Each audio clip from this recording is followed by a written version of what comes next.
broke guy gets reborn as a little kid in a royal noble family. But here's the catch. He's got magical talent no one else in his world has. Stick around to see how it all plays out. Our story begins with a boy waking up to find himself at a huge celebration, lying on a dining table, confused about where he is and what he's doing there. The last thing he remembers before sleeping is his work desk. When he looks in the mirror, he screams because his face has changed and he's now a little child. Then we see Count Hamilton telling him to behave well because he's Liam, the 5th son of the Hamilton family. The boy realizes that this count is his father and he has been transported to another world, taking on the role of Liam. The maid then tells him that the count is in a good mood because he finally had a child after all his sons were boys. The next morning, Liam wakes up and the maid brings him clothes. He tells us that the owner of this body is Liam Hamilton, the 5th son of the Count, but he has no idea why this happened. Then we see Liam sitting with his brother Bruno, the 4th son of the family. Bruno tells him that their family is on the brink of collapse because that's what the state dictates. All families either achieve great things or lose their status after 3 generations. If their father doesn't allow the oldest son to take over, their family will become commoners. Then their teacher enters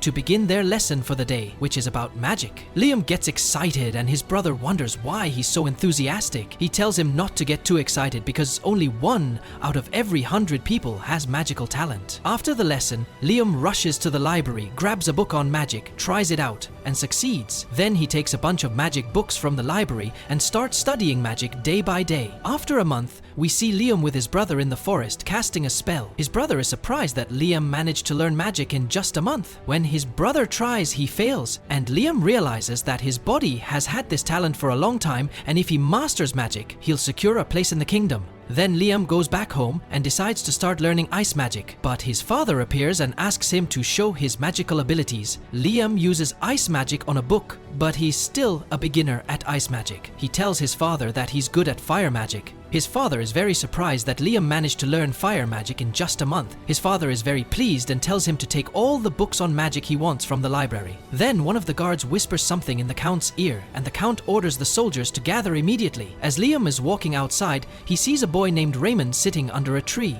He asks him if he's one of the Hamilton family sons, and Liam confirms it. Raymond then tells him to do whatever he wants. Liam is puzzled by this and asks Raymond what exactly he means. Raymond thinks Liam has come here to arrest him, but Liam has no idea what's going on since he's just a child. Then, as he looks at his hand and sees the magic book, Raymond understands that Liam is learning basic magic. He tells Liam that the best way to learn is through regular and consistent practice. Liam responds that he knows that, which is why he was heading out to practice. Raymond, wanting to teach him a more effective method of magic, uses all 5 elements of magic in one hand.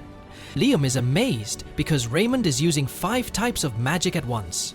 Raymond decides to teach him how to do this because he's not full of the meaningless pride that most nobles have. Liam is very happy and excited about this. Raymond asks Liam to draw a circle with his left hand and a square with his right hand at the same time. Liam does so. Raymond explains that magic works similarly. He must use different incantations with each hand. Liam follows the instructions and successfully conjures 2 types of magic at the same time, leaving Raymond impressed. This technique is called the puzzle, and only 1 in a million people can do it. Raymond then trains him to use 3 types of magic at once. Liam tries it and succeeds, but it doesn't last long. He thinks he's failed, but Raymond tells him that he succeeded, just lacking enough magical energy. This technique consumes several times the normal amount of magical power, but Liam's achievement is still significant. Raymond then teaches him how to control his magical energy. He asks Liam to sit on the ground and draws numbers in front of him. When Liam reads them, he realizes they are prime numbers. Nemo explains that this technique works with prime numbers, and if used out of order, problems arise with numbers like 4, 6, and 9 because they transition from even to odd numbers. The strategy itself is direct parallel. After a bit more training, Raymond asks Liam how old he is. Liam replies that he is 12 years old. Raymond says he has a promising future and that his ability to listen to others' advice is a great asset. He then asks if Liam wants to learn more magic. Liam eagerly agrees, wanting to learn as much as possible. Raymond gives him a ring that is actually a giant magical book. It's equivalent to 100 magic books. Liam is amazed by it. When he puts it on his finger, he feels over 300 spells flowing into his head. Raymond asks him to try casting a spell. Liam agrees and successfully uses a wind bullet spell. He then turns to speak to Raymond, but finds he's gone. Instead, his maid approaches with the magic book, telling him that it's too dangerous to be out here alone as he could be hurt. She gives him the book and tells him that his father sent her to give it to him, urging him to return to the mansion quickly. Raymond disappears for a moment, only to reappear and tell Liam that the book has arrived at the perfect time. Liam asks where he was, and Raymond replies that he hid himself using magic so no one would see him. He then tells Liam that he shouldn't stay here any longer, but before leaving, he will teach him one final thing. He asks Liam to open the book. When Liam does, he finds a summoning spell for a low-level fire spirit called Salamander. Raymond encourages Liam to try casting the spell while wearing the ring. Liam places his hands on the magical book and summons the small creature. The creature speaks to Liam, explaining that the contents of the magical book should be considered like a notebook with empty pages. The ring itself isn't special, but it will save Liam the trouble of carrying the actual book. Liam responds that he cannot accept such a thing, as the book is very useful. He places his hands back on the book, and many things, including animals and people, appear. Liam is overjoyed that he succeeded. Raymond disappears again, and Liam asks if he used invisibility again. Raymond's voice replies, telling Liam to continue studying magic and that they will meet again somewhere, but not to tell anyone about him. In Liam's thoughts, he reflects that they spent little time together and he doesn't even know his name, but that man is his teacher. About a month after his teacher's departure, in the same place where they practiced, Liam is now using magic well. Bruno approaches him and asks what he's doing. Liam explains that it's white charcoal, which burns at higher temperatures than regular charcoal, doesn't produce smoke, and lasts longer. However, it's impossible to make high-quality white charcoal without a good furnace, and he created it using magic. Bruno is very surprised. Then Liam shows him some crystals, explaining that they are Elcru crystals, which can restore consumed magical energy. Bruno asks if he made them using magic as well. Liam confirms, saying it was hard at first because it required using 5 types of magic at once. He then tells Bruno that they are very useful and that he will be fine on his own in the future. Bruno shares that he plans to marry into a noble religious family. They are poorer than the Hamiltons, but this will give him more freedom. He continues, explaining that after Liam was born, their father wanted a daughter to marry into the royal family to secure their noble status. However, Liam was born a boy, and the family has been desperate to achieve something. He tells Liam about the defeat of 1,000 soldiers who were sent to seal a powerful beast in their lands, but were crushed, losing 90% of the soldiers. Now their family's noble status is at risk, and Bruno believes the Hamilton family is finished. He urges Liam to start thinking about how to gain independence as well. Liam thanks him for the advice. After Bruno leaves, Liam focuses on securing money and acquires a good piece of land to maintain his independence. He expresses a desire for something that generates greater profit. Later, Liam goes to eat at a place and is amazed by the food. The shop owner tells him that pasta is very popular in the city. When Liam returns to the mansion, he asks the maid to try something. He gives her pasta, pours hot water on it, and they all enjoy its taste. The chef comments that it is delicious, even though it's non-perishable food. The scene shifts to Liam talking to a man who tells him that they can't trade the goods because he is the 5th son of the Hamilton family. The eldest son, Mr. Privet, is the only one allowed to conduct business on the Hamilton family's land without permission. The man then leaves, saying that he won't allow Liam to do whatever he wants on their land, wondering when Liam learned the magic necessary to create something like this. Liam, looking very sad, says to himself, "I didn't know such a law existed. I doubt my father will grant me permission to fund my independence." Next, we see Liam in the forest, where he says, "This is a storage spell I learned from the Magic Encyclopedia. It's a useful spell that turns things into a tiny space." At first, when he cast the spell, the items inside disappeared, but after a month of training, they stopped disappearing. Liam then summons another version of himself, a clone, and when he succeeds, he is overjoyed. He sends the clone to the city to use his magic and invent many things. He sells most of them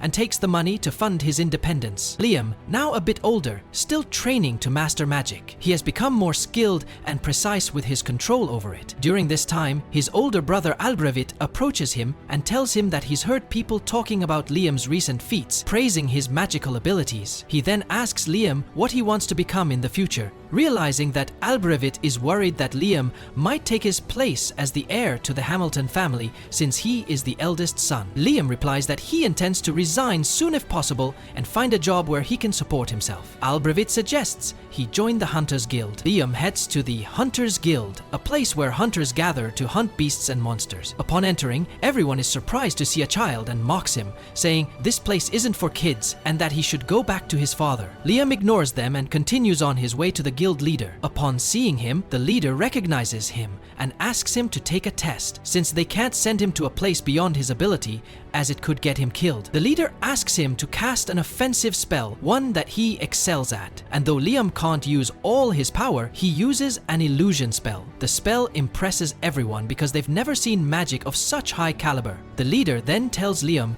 that he will grant him a rank B license. Liam leaves the guild, unsure of the significance of his new rank B license, when he's called by a fellow adventurer named Asuna. She invites him to hunt together, as hunting is dangerous and working in teams is much safer. Liam agrees, liking her cheerful personality. While they are walking through the forest, Liam asks her why they don't take any quests. She explains that usually only those of rank A or higher are given hunting assignments. Asuna: the instructor wants them to kill one day a week at a specific time in the forest. Liam likes hunting too. At that moment, a large pack of giant wolves appears, and Liam uses a gnome spell to summon strange creatures that defeat the wolves. Afterward, they return to the guild with the wolves, and the guild leader decides to employ them for a task, recognizing their strength. They are assigned to hunt a giant larvae, a task that excites them as it's their first mission and signifies their recognition. Asuna, however, is nervous because she's not skilled at dealing with such creatures, as they possess magical stones in their bodies and sometimes use magic or advanced combat techniques. These creatures are much more dangerous than regular beasts. Liam decides not to use his illusion magic today, wanting to conserve his full resources. They try various methods to capture the larvae, but nothing works due to its tough exterior. Liam then comes up with a plan. Asuna will distract the creature, making it chase her, while Liam will drop a large box on it, successfully killing it. Asuna: you really have to kill Liam.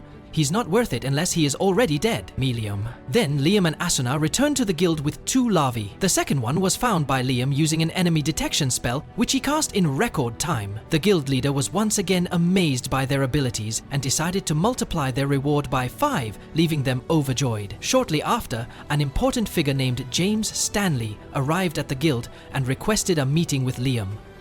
Liam said when Liam sat with James, James welcomed him warmly and mentioned that he was the 5th son of his family. He then asked Liam about his connection to Raymond, noticing the ring on Liam's hand, which belonged to Raymond. Liam was confused, unaware of what James was talking about, and explained that his master had given him the ring. James laughed, saying that such antics were typical of Raymond, who always sneaked into the most dangerous places he could find. James then spoke with Simon and instructed him to stand in the corner. He turned to Liam and asked him to cast his strongest offensive spell on Simon, as he wanted to see Liam's full power. Liam decided to use an incantation spell, having researched that chanting temporarily increases the upper limit of magical power released. Suddenly, Liam cast the spell on Simon, leaving James astonished by its strength. James told Liam that he should aim to become independent in the future and offered to bestow upon him the title of knight. Liam agreed, even though he planned to stay with his family until he reached adulthood. Later, Liam performed the knighting ritual and officially became a knight. James gifted him a powerful sword and told him that there were no specific duties he needed to fulfill as a knight. He acknowledged that merely avoiding hostility from his brother was a significant challenge and speculated that Liam's father might feel conflicted, as he had hoped to use Liam's strength for the benefit of the family. Liam pondered James's words, and James offered to support him in various ways, assuring him that his achievements would ultimately benefit his family. James then asked Liam about Raymond, questioning if Liam had ever felt tricked by him. Liam recounted a recent incident where he was practicing the item box spell and accidentally absorbed all the water from a lake. Raymond had sent him a message afterward saying he had mastered the item box but wouldn't pick up gold ingots, so he scattered gold dust in the lake. The message read, "There's about 100 kilograms of gold in the lake. Consider this a graduation gift. If you feel uneasy about accepting the gift, guess the exact amount, 100 kilograms. If you're wrong, think of it as your graduation test." Liam, astonished, recounted how his master called it a graduation test because he had precisely extracted 100 kilograms of gold using his item box. Back in the present, Liam told James about the incident. James responded with a smirk, revealing that the gold was merely a distraction and that the real graduation gift was hidden nearby, concealed to ensure it wouldn't be obvious.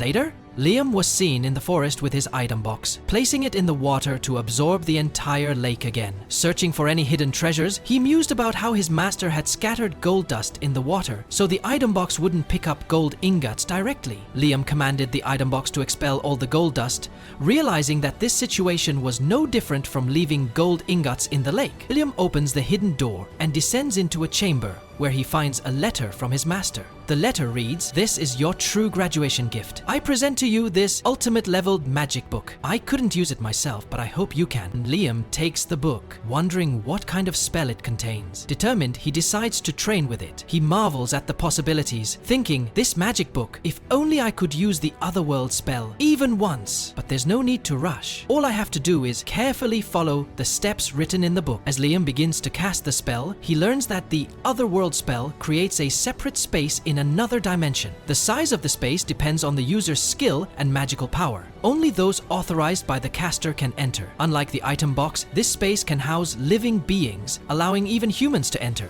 Liam wonders if he could build a secret magical base within it. Overjoyed, he thanks his master for the incredible gift. A month later, we see Liam and Asuna in the forest, battling a powerful monster. Using his abilities, Liam protects Asuna by creating a magical barrier to shield them from a devastating spell he casts on the monster. After defeating it, they return to the guild with a magic stone. A guild member examines the stone and exclaims, "This is definitely a magic stone from a giant frog, but it's an A-rank job. I thought you'd struggle more. I shouldn't be surprised though." He thanks them for their hard work. Asuna, feeling inadequate, says, "I need to get stronger or Liam will leave me behind." The man suggests, "You could become his familiar. It doesn't have to be a monster. Most people make contracts with monsters for combat advantages. Once you form a contract, you can't disobey your master's orders. However, depending on the master's strength, the familiar's power also increases to protect their master." Asuna asks Liam, "Can we make a contract? I'm confident you won't do anything weird, and even if you did, I wouldn't mind." Liam agrees and the man facilitates the contract, serving as their witness. Afterward,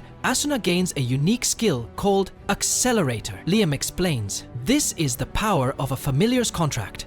I'd like to research it further, but we need a test subject who's willing or unwilling to help." The scene transitions to a house where Asuna introduces Liam to Judy, an experienced hunter who helps with various tasks. Judy smiles and says, "I understand.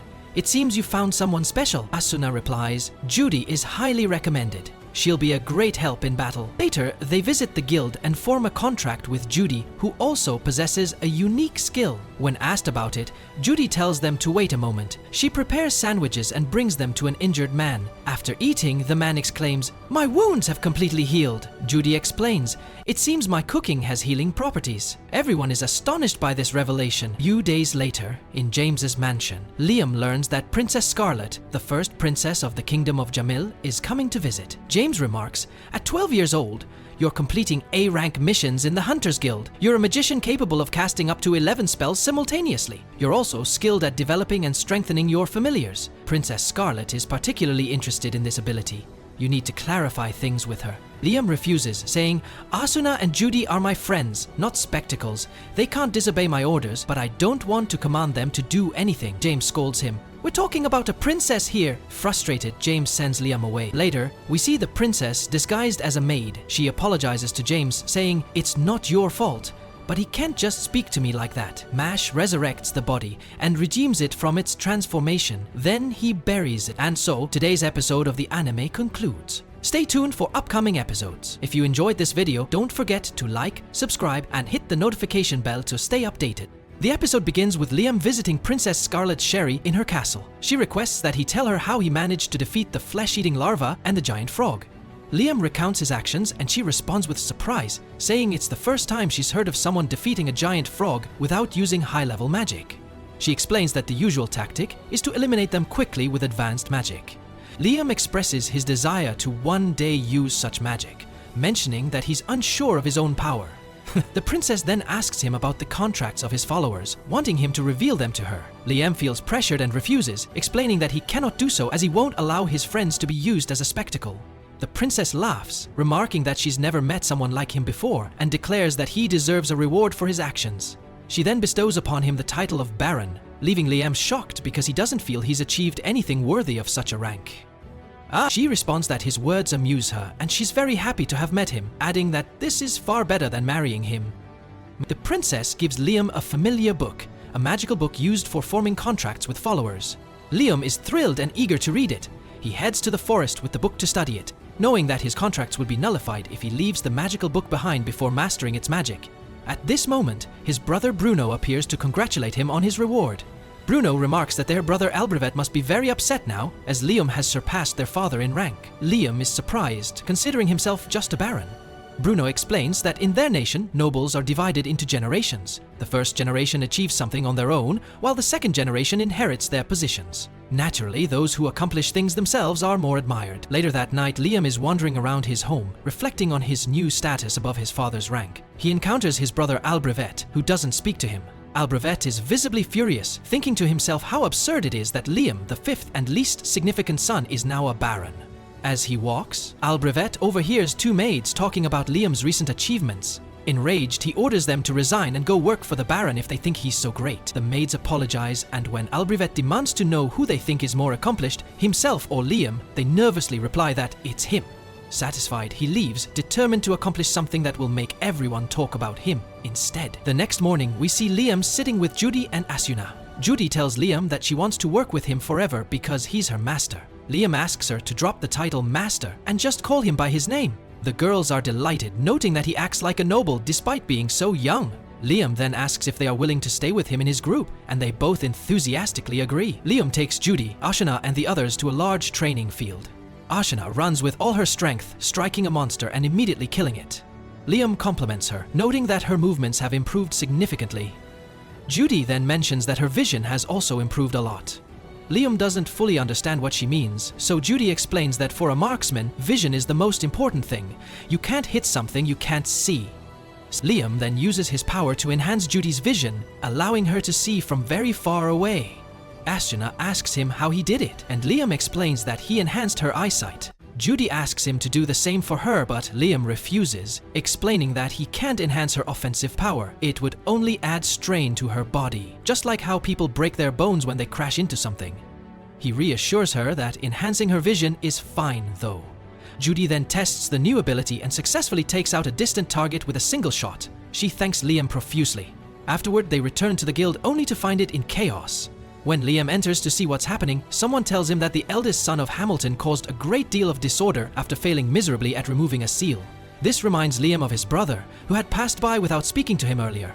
Liam rushes to the forest to see what's going on and finds many guards lying in pools of their own blood, including his brother Alberget. He calls out to him, and when he approaches, Alberget tells him that he didn't do it and that he didn't want to fail here. The guild leader strikes Albrevet on the head, knocking him unconscious, and orders the guards to take him back to the city. He then tells Liam about a wicked dragon named Radon that had been sealed inside the forest by Liam's grandfather, but the seal has now been broken. Liam realizes this is the dragon his brother Bruno mentioned earlier. The guild leader explains that they had gathered guards and adventurers to reseal the dragon, but they face a problem.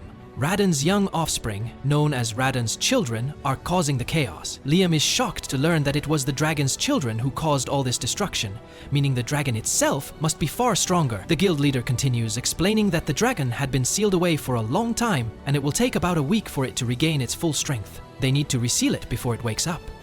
Just then, Radon's children appear and attack some of the adventurers. Liam observes that they are only the size of medium-sized dogs. During the encounter, Liam uses his power to strike them, but nothing happens to the creatures. With no other choice, the adventurers are forced to retreat. Liam thinks to himself that the monsters are stronger than he anticipated, and there are 3 of them. He asks Asuna to take Judy and escape, then uses his magic to banish the monsters into a magical box. He's happy that it worked successfully. The Duke praises him, saying that he defeated the monsters on his own and killed all 3. Later, we see the mages using their magic on the dragon. Asuna and Judy come to check on Liam, and he explains to them that he used a spell called Otherworld, which creates a separate space by chanting. Living creatures can enter this space, and Judy asks if that means the dragons are trapped inside. Liam assures her not to worry, explaining that since he hasn't fully mastered the spell yet, everything inside disappears every time. Asuna marvels at him, saying the spell isn't offensive, but he thought of using it in this way. Suddenly the dragon speaks, surprising everyone. It says to Liam, "The term evil dragon is what humans call me." I don't bother with human standards. After a few centuries, they'll call me something else. The dragon seems to read Liam's thoughts and adds, "It looks like your life will be interesting. Will you take me with you? I want to see your life. I won't harm you. In fact, I'll help you. But it will be based on the foundation you've built with your own efforts." The dragon then tells Liam that it wants to take his power, saying, "I don't feel any hostility from you. In fact, you remind me of my teacher." The dragon enters Liam's body and a dragon mark appears on his hand. The old man, surprised, exclaims that the evil dragon has absorbed into Liam. Liam feels the dragon's power coursing through his body and tries out his magic, finding that it has become incredibly powerful.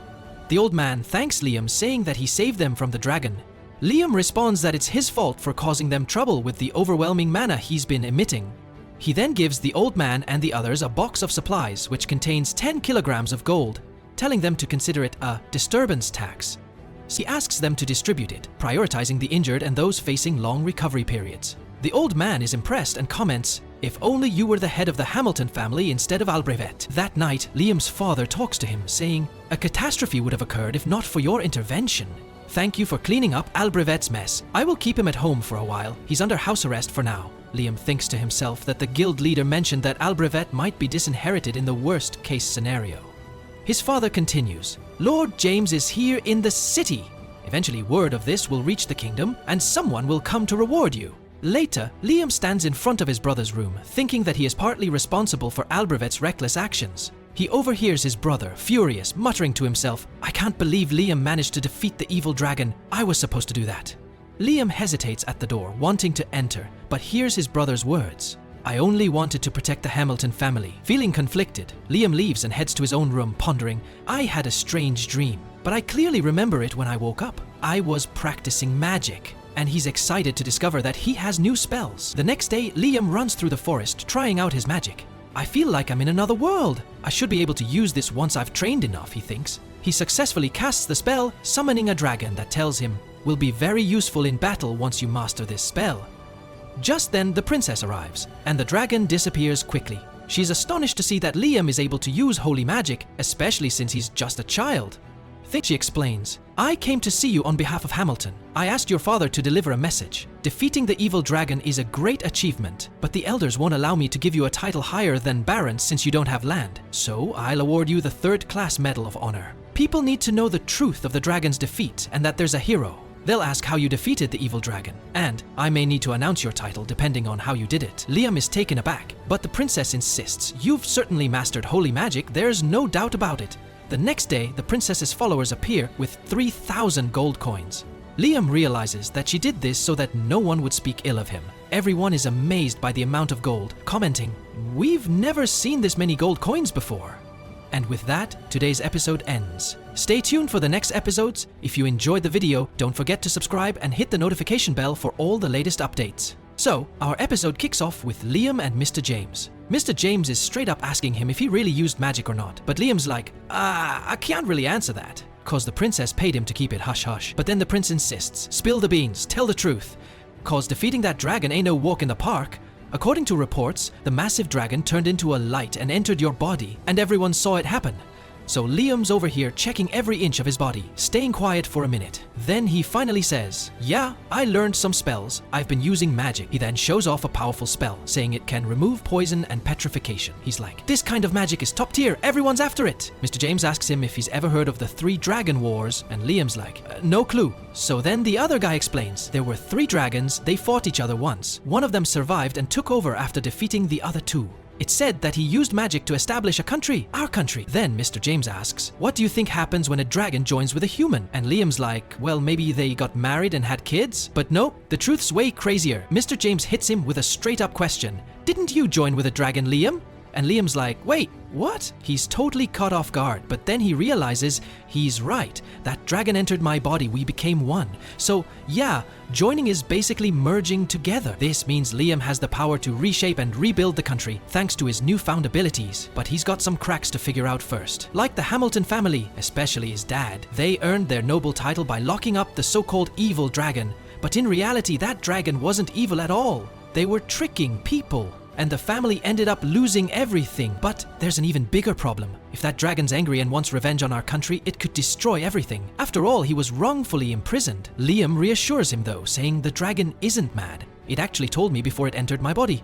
It seemed more interested in my life than anything. So, turns out, the dragon actually saved our country without anyone realizing it. Pretty huge achievement, right? Mr. James is thrilled to hear this. Totally pumped about. After that, Liam walks off, talking to himself. He's thinking about how long casting spells take, and he realizes he needs to start casting them earlier. He also figures that shooting blank spells is a good way to practice. So as he walks through the city, he finally meets up with his two friends. They're like, hurry up, let's go. People are lining up to join your group now that you've defeated the evil dragon.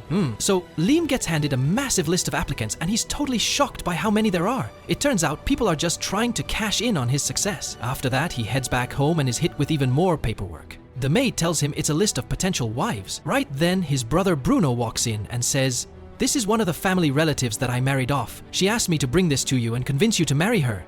Dude, what did you do to get this famous? Liam's like, nothing much, I just took care of the evil dragon. Bruno's blown away by how popular Liam's gotten. Next, the scene shifts to when Liam and his friends head out into the forest. He uses a magic portal and they step into another world. They're totally surprised to find a huge house there. Liam had asked some carpenters in the city to build it, and he used a storage box to transport everything. But it's not gonna be easy since there's no day or night here. So Liam taps into his power, summons a creature, and tells it to cover the place in darkness. He puts boom, the place goes pitch black. Then he calls up a salamander to light the place up and keep them warm. Liam uses contract magic to summon this creature and levels it up to a mid-tier spirit by forming a contract. The salamander thanks him for the upgrade, saying it'll serve him loyally to repay the kindness. It tells Liam it'll be ready to be summoned whenever he needs it. Liam's like, I still don't know the spell to summon mid-tier spirits yet. Seems like those magic books are super valuable. The salamander mentions that the ring Liam wears is actually an ancient storage device. It's basically a magic encyclopedia.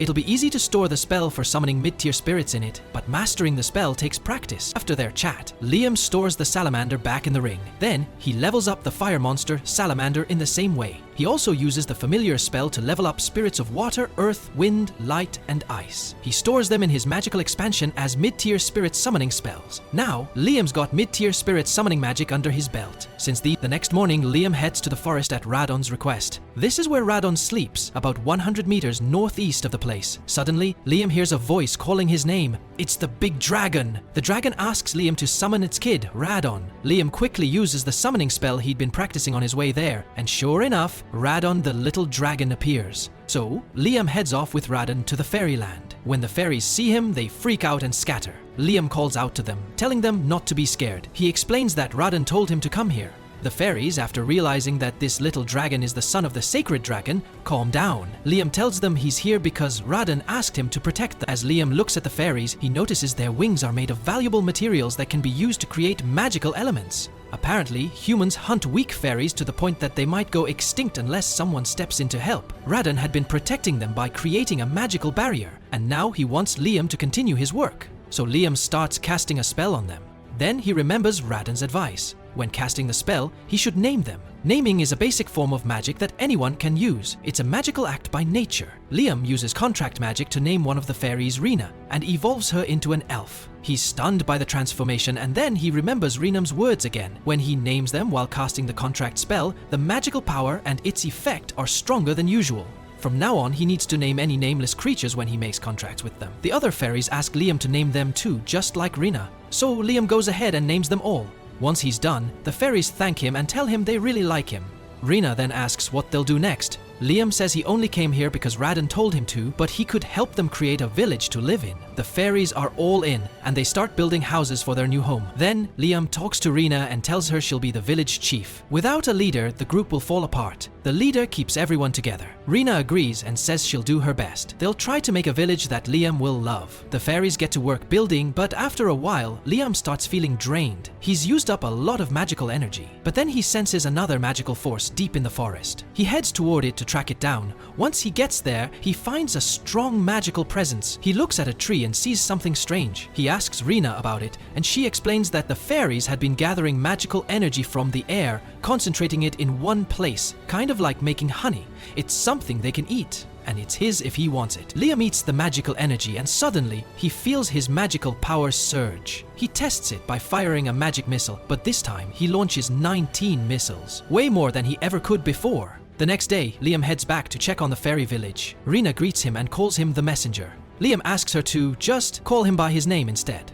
Rina tells Liam that they tried building a house, but they just couldn't manage it. Suddenly, they hear Suzy screaming. Some people are trying to kidnap her. Liam rushes to her, reassures her that he'll save her, and then uses his magic to attack the kidnappers. He successfully takes them down and rescues Suzy. Afterward, Liam realizes the area is way too dangerous for them, so he decides to find a safer place. He leads them to a different location, hoping it'll be a safer environment for them. The group moves to another forest, and Rina asks, "This place is really different from the last one." Liam explains that he used magic to transport them here. "This is my territory, so no need to worry about bandits," he says. The fairies, grateful for his protection, ask him to lead them, even going as far as requesting him to become their king. "We'll do anything for you," they say. Liam agrees, thinking to himself that he'll need to find land for them to live on. Later, they sit down for a meal, and the fairies are really impressed by the food. Liam thinks to himself, "I've been working on holy magic at the level Radon gave me, but it's been 4 days and I still can't activate it. I need to learn a new spell." He decides to try using the spell that's on his hand, and then he heads to the fairies, using his power to move them to another location. After 4 days of traveling, they arrive at a place called the Sealed Lands. Liam tells them that Radon has sealed this place, and everyone greets Radon. Rina talks with Liam and points out there's no water source here, but the land is fertile. Liam thinks to himself that he hasn't mastered mid-tier spirit summoning, but he can summon Windin. He asks Windin to find a water source for them, and she creates a river in the middle of the forest. The fairies are thrilled. They can build their village here. Liam starts researching building skills to help them. Afterward, he tells them he'll be leaving, but he's leaving the dragons with them to protect them while he's gone. He says his goodbyes and heads to the palace to see the princess. When he arrives, he asks, "How can I help you?" The princess responds, asking about the evil demon or the dragon inside him, the Promised Land.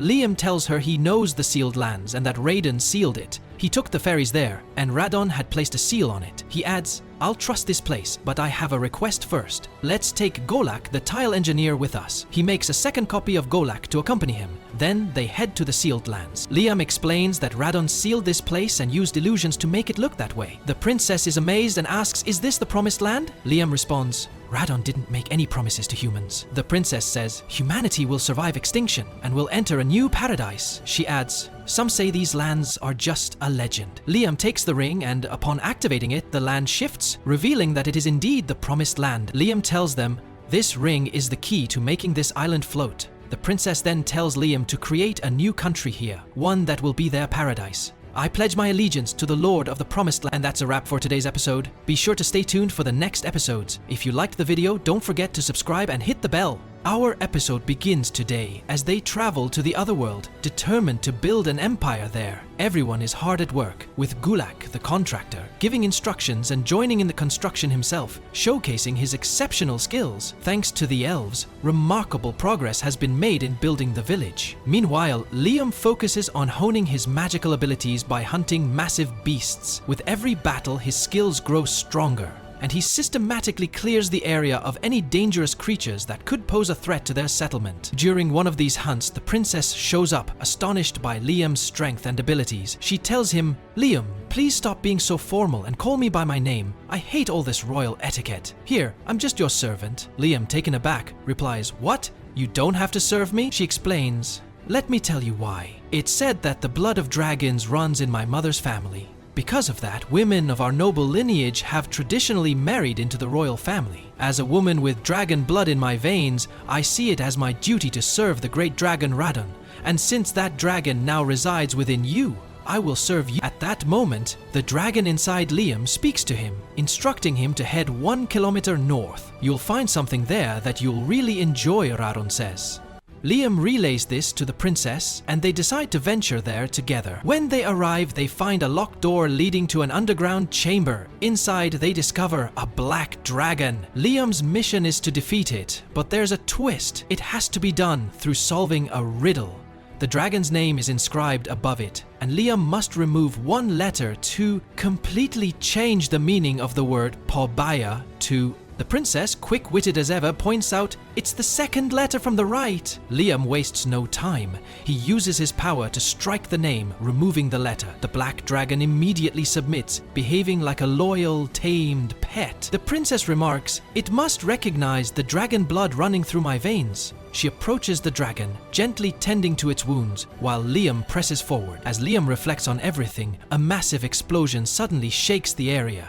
He rockets toward the village at lightning speed, only to find it in ruins. 2 villagers approach him in panic, crying out, "Help us, Liam! We were attacked by werewolves!" At that moment, the werewolf leader emerges, growling, "You filthy intruders! Leave this sacred land at once, or we'll tear you to shreds!" He lunges at Liam with full force. Liam tries to reason with him. "I don't want to fight you, let's talk this out." But the werewolf refuses. Left with no choice, Liam unleashes his lightning magic, stunning the werewolf. He warns him, "I told you to listen, I don't want to hurt anyone." Radon then summons a small dragon, which helps Liam initiate negotiations. Liam proposes a deal to ensure the safety of the village. The werewolf leader eventually agrees to form a pact with him, and Liam names him Chris. But then, in an unexpected twist, Chris transforms into a girl. Shocked, Liam blurts out, "Wait, you're a girl? I thought you were a guy." Shrugging, he adds, "Well, no matter. What's important is that you'll help keep these people safe." And so, with the pact formed, Liam secures peace for the village, for now. Then everyone begins rebuilding the village again.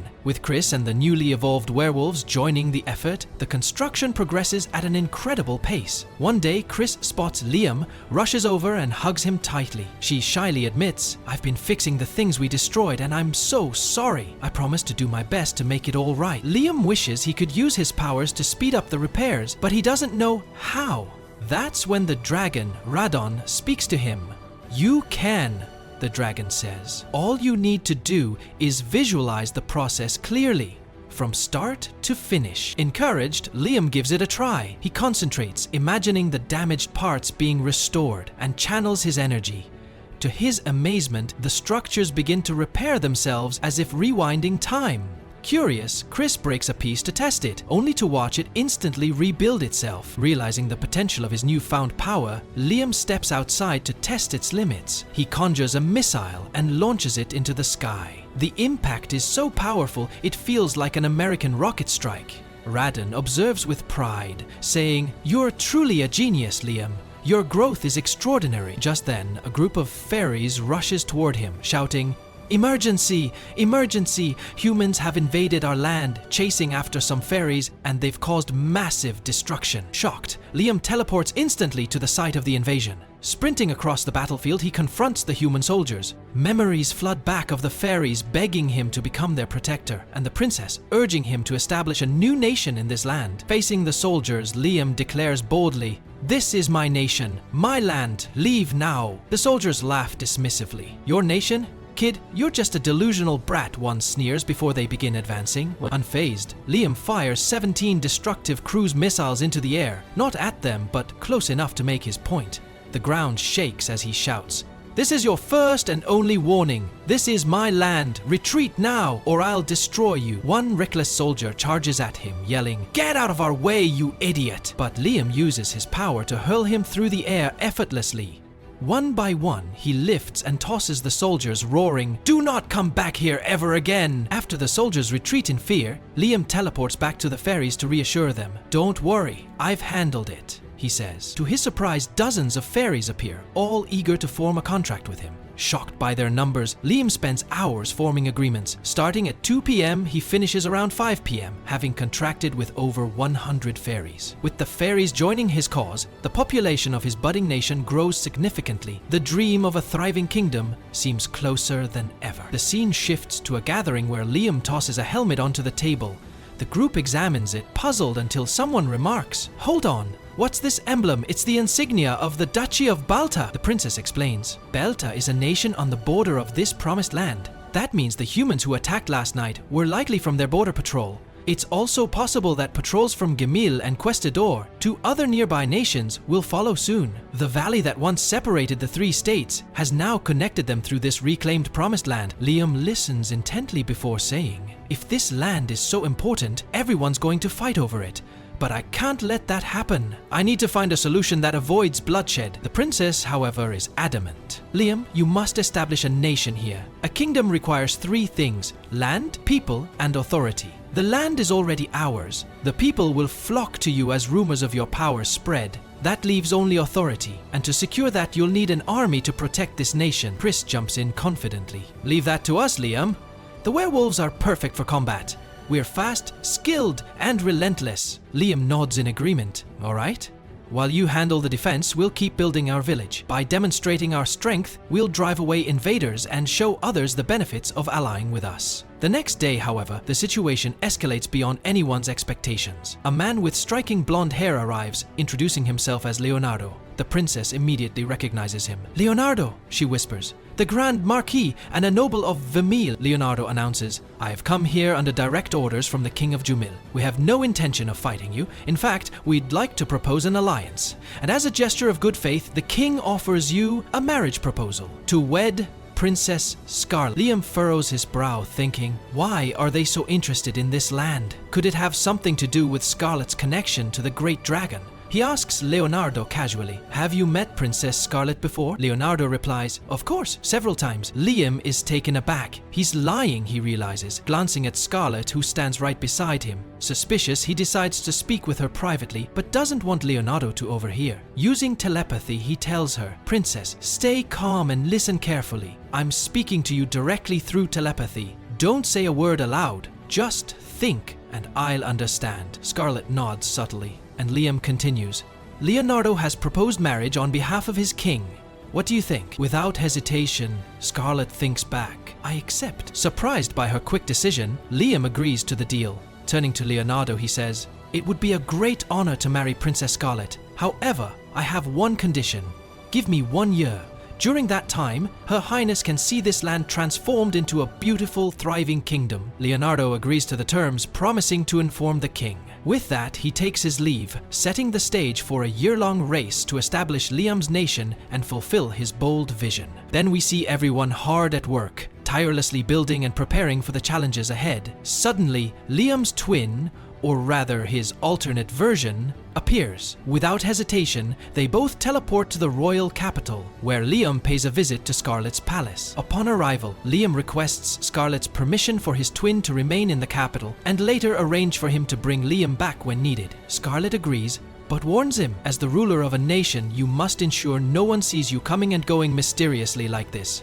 Now, let's enjoy some tea together. As they sit, the great dragon Radon speaks to Liam, hinting at something significant. Scarlet then directs his attention to a grand statue in the palace, a monument tied to the great dragon Radon. She explains, "This statue has been passed down through generations in my mother's royal lineage." Liam feels the raw power of Radon radiating from the statue. Acting on instinct, he casts a spell, causing the statue to merge into Scarlet's body. Scarlet, astonished, tests her new strength, but quickly realizes it depletes her energy entirely. This is due to the protective armor Liam bestowed upon her, which now allows her to wield the same spell. Inspired, Liam decides to create an even stronger set of armor. Raiden advises, "Gather some high-quality materials." Scarlet volunteers, "I'll prepare the necessary items for you right away." True to her word, she provides the materials, and Liam uses his spells to forge the armor. When it is finally complete, Scarlet marvels at its craftsmanship. "It's beautiful," she exclaims. To finalize the process, Liam asks Scarlet to drip a small amount of her blood onto the armor. Once done, the armor fully integrates with her, granting her immense power. Scarlet feels lighter, stronger, and more invincible than ever before. Later, Liam and Scarlet visit the Black Dragon to attempt forming a contract with it. The process is grueling, requiring Liam to exert all of his newfound power. While he succeeds in gaining a unique appearance and tremendous strength, the effort leaves him utterly exhausted. And so, today's episode concludes, leaving Liam drained but more powerful than ever. Stay tuned for the next episode where even greater challenges await. But before you go, don't forget to subscribe to the channel and hit that notification bell to catch all the latest updates. The anime episode begins with Liam, where we get a brief introduction to his life. Liam is a 12-year-old boy and the fifth son of the noble Hamilton family. Although he was completely different before, he suddenly became a child, yet he doesn't know the reason for this. His family was on the verge of collapse, but he took advantage of his noble status to spend his days practicing magic, which fascinated him greatly. Liam is highly talented in magic and mastered all kinds of spells regardless of their difficulty. Later, Babel Raymond taught him a lot about how magic works. After that, Liam made contracts with Asuna and Judy, then broke the seal on a dragon and merged with it. He also formed a contract with fairies and named them to protect them. He then built a village for them in the Sealed Lands, where some werewolves also joined the settlement. Then, Scarlet appeared and became one of Liam's trusted followers. Liam began seriously building his nation in the now unsealed Promised Land. After that, we see Liam with Scarlet and Radon, where Liam asks Scarlet to take Radon with her for a while. Scarlet agrees, so Liam places him in the item box. He then decides to return to the village, but Scarlet remains in the royal capital to continue investigating the state's movements. Upon returning to the village, Liam finds everyone working hard, having completed the first phase of construction. Then, Rena approaches Liam and informs him that she heard from Chris that a group of trolls is living nearby. Liam is shocked by this news because these massive creatures, standing between 2 to 3 meters tall, have a divided nature. Some are violent, while others are kind. Liam decides not to let them cause any conflict with humans. Rena suggests persuading them to join their settlement, and Liam agrees, thinking it's a good idea. He then asks about their exact location, and Rena provides him with the details. Liam heads to their land and, while exploring the area, notices that despite the land being fertile just moments ago, the terrain has suddenly turned rocky. He soon realizes that the land is rich in iron ore. This place holds vast and astonishing resources. Suddenly, a large group of trolls attacks Liam. Their leader demands to know who he is. Liam recognizes him and explains that he is building a nation here and has come to recruit them. However, the troll leader doesn't believe him, as he knows that humans lie and are untrustworthy. Liam pleads with him to trust him, assuring that he will not mistreat them. He wants them to join the elves and werewolves, but the leader ignores Liam's words, shouts at him, and orders him to leave immediately or they will kill him. He then repeatedly attacks Liam, trying to strike him, but fails every time. Liam realizes that the leader is incredibly strong. Although he wants to fight him, he does not wish to harm him. Suddenly, Liam falls into a pit, understanding that the leader had lured him into this trap to kill him with a single blow. The leader then lands a powerful strike on Liam. However, nothing happens to Liam because, at the last moment, he donned Radon's magical combat armor, which completely protected him from the attack. The leader is shocked by this. He looks around and finds his comrades lying on the ground. Liam then tells him that he almost hurt his own friends in his rage. This makes the leader decide to listen to what Liam has to say. Liam explains that he is building a new village in this land, currently inhabited mostly by elves and werewolves. He wants the trolls to join them for several reasons.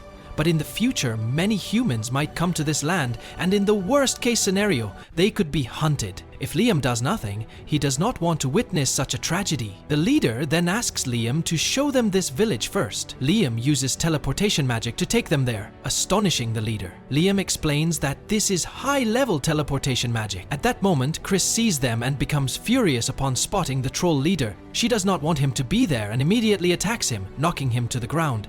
Liam is surprised as he does not know their relationship. Chris explains that the leader constantly annoys her, so she fights him whenever they meet. Chris then mocks the leader for being defeated so easily, saying he has become weak.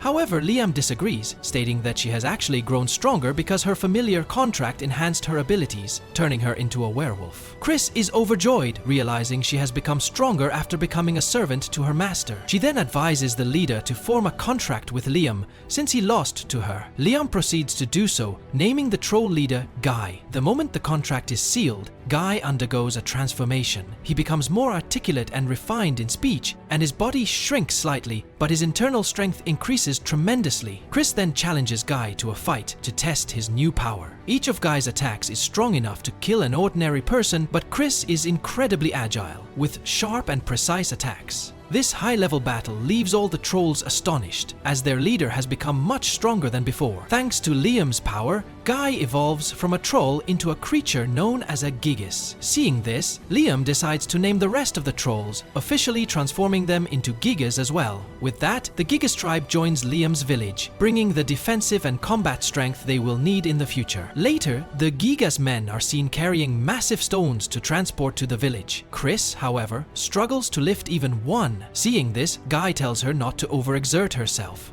assuring her that he will handle all the heavy labor. Then, the troll demonstrates his immense strength and helps the girl, Chris, lift the heavy rock with ease, as his power has increased many times since he formed a contract with Liam. However, Chris becomes very angry and tells him, "This doesn't mean you've won against me," before storming off in frustration. After that, Liam begins summoning his monster friends to extract and smelt the minerals. He notices that most of the metals they gather are iron, along with some copper, gold, and silver. However, he feels disappointed because he has only obtained a small amount of high-quality mithril. He recalls his dragon friend's words about how mithril is a rare metal in the human world and is almost non-existent. Liam wonders if a magic combat armor can be made solely from high-quality mithril. The dragon informs him that each piece requires at least some mithril, as the other metals are not strong enough. Determined, Liam decides to test this theory. Despite the dragon's warning that using another metal will only result in failure, his friends continue melting the metals and working together. The gnome crafts a mold into which they pour the molten iron. Liam then channels Radon's magical energy into it, recalling the time he named the magic combat armor he made for Scarlet. That armor had become significantly stronger after receiving a name. Thus, he considers naming this iron-based armor something fitting, settling on Apollo, meaning the sun. As expected, the armor begins to shine like the sun. Liam remembers how granting names to others helped them evolve and become much stronger, so perhaps the same principle applies to this armor. His experiment succeeds, and he successfully creates the Apollo armor. By the end of the day, Liam sits down and contemplates his goal of creating many more suits of armor. However, he realizes he cannot name another armor piece with the same name. Frustrated, he struggles to come up with a large enough variety of names for all the armors he plans to forge. The next morning, his followers are all training together. The troll leader is seen sparring with Chris, having grown so strong that he can easily block all of her attacks, despite her incredible speed. Watching them, Liam believes they would perform well in battle. Suddenly, a gang appears and spots the elf women, deciding to capture them all. Their leader declares, "We could live in luxury for the rest of our lives if we enjoy these elf women." He then addresses them, "Elf girls, we won't treat you roughly if you don't resist." Liam prepares to launch an attack on them, but Rena stops him and secretly communicates with Mina, giving her instructions. Mina then approaches the gang, pretending to surrender. As the gang leader reaches out to grab her, she suddenly delivers a powerful blow, knocking him to the ground. This triggers the rest of the gang to get ready for a fight, but Mina and the others move with blinding speed, landing rapid strikes on them. The gang members are completely unable to resist due to their overwhelming speed. Liam is overjoyed because the elves, who were once weak, have now become reliable. He thinks that if they wore the armors he plans to make, they would become 20 times stronger. However, he's frustrated again because he'll need to come up with many names for all these armors. Suddenly, the gang leader grabs Liam and threatens everyone, telling them not to move or he'll harm the boy, meaning Liam, unaware of Liam's true strength. No one seems worried because they trust their master and his power, knowing that this criminal is very weak. The leader repeats his threat and pulls out his weapon, but Liam punches him with a powerful blow, defeating him instantly. Everyone cheers, saying that such strength is to be expected from their master. The rest of the gang starts to flee upon witnessing this terrifying power. Afterward, Liam returns to another world and summons many sylphs. He pours seawater from the item box and asks the sylphs to separate it into fresh and salt water and return it to the item box. They do so, as the village's population has grown and they need both fresh and salt water to live. One of the sylphs does not follow this order, surprising Liam. The girl says there's no problem but asks if he remembers her. She was the first spirit to evolve from Windine.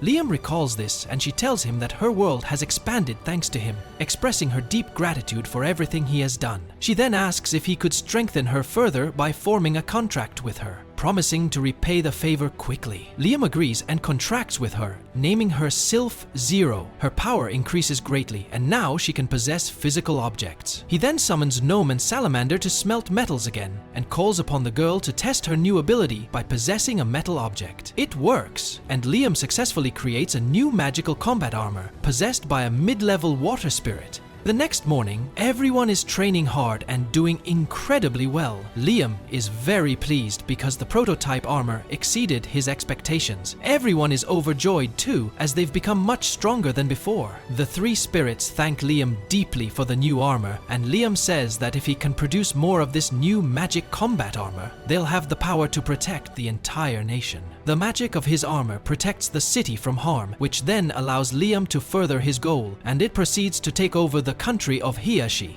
And with that, our episode ends today. Stay tuned for more episodes of this amazing anime, and please remember to subscribe to the channel and activate the notification bell so you don't miss anything new. Liam was with his friends when the girls asked him where he had gone without telling them. They were really worried about him. He apologized, explaining that he had been busy with many things that had kept him away. They accepted his apology, then asked for the money they had entrusted him with earlier. Liam took them to his house to give them the money, but when they arrived, they found a large chest filled with gold. They were shocked by the sheer amount of it and immediately asked him where he got all that money. He told them that Princess Scarlet had paid him in exchange for keeping quiet about Radon. The girls assured him that they wouldn't have told anyone even if she hadn't paid them, as they were already bound by contract with him. They couldn't reveal anything if he ordered them not to. Liam explained that the situation was a little more complicated than that, but all this money was theirs. However, they told him they couldn't take such a large amount home with them. Leaving it here was safer. After that,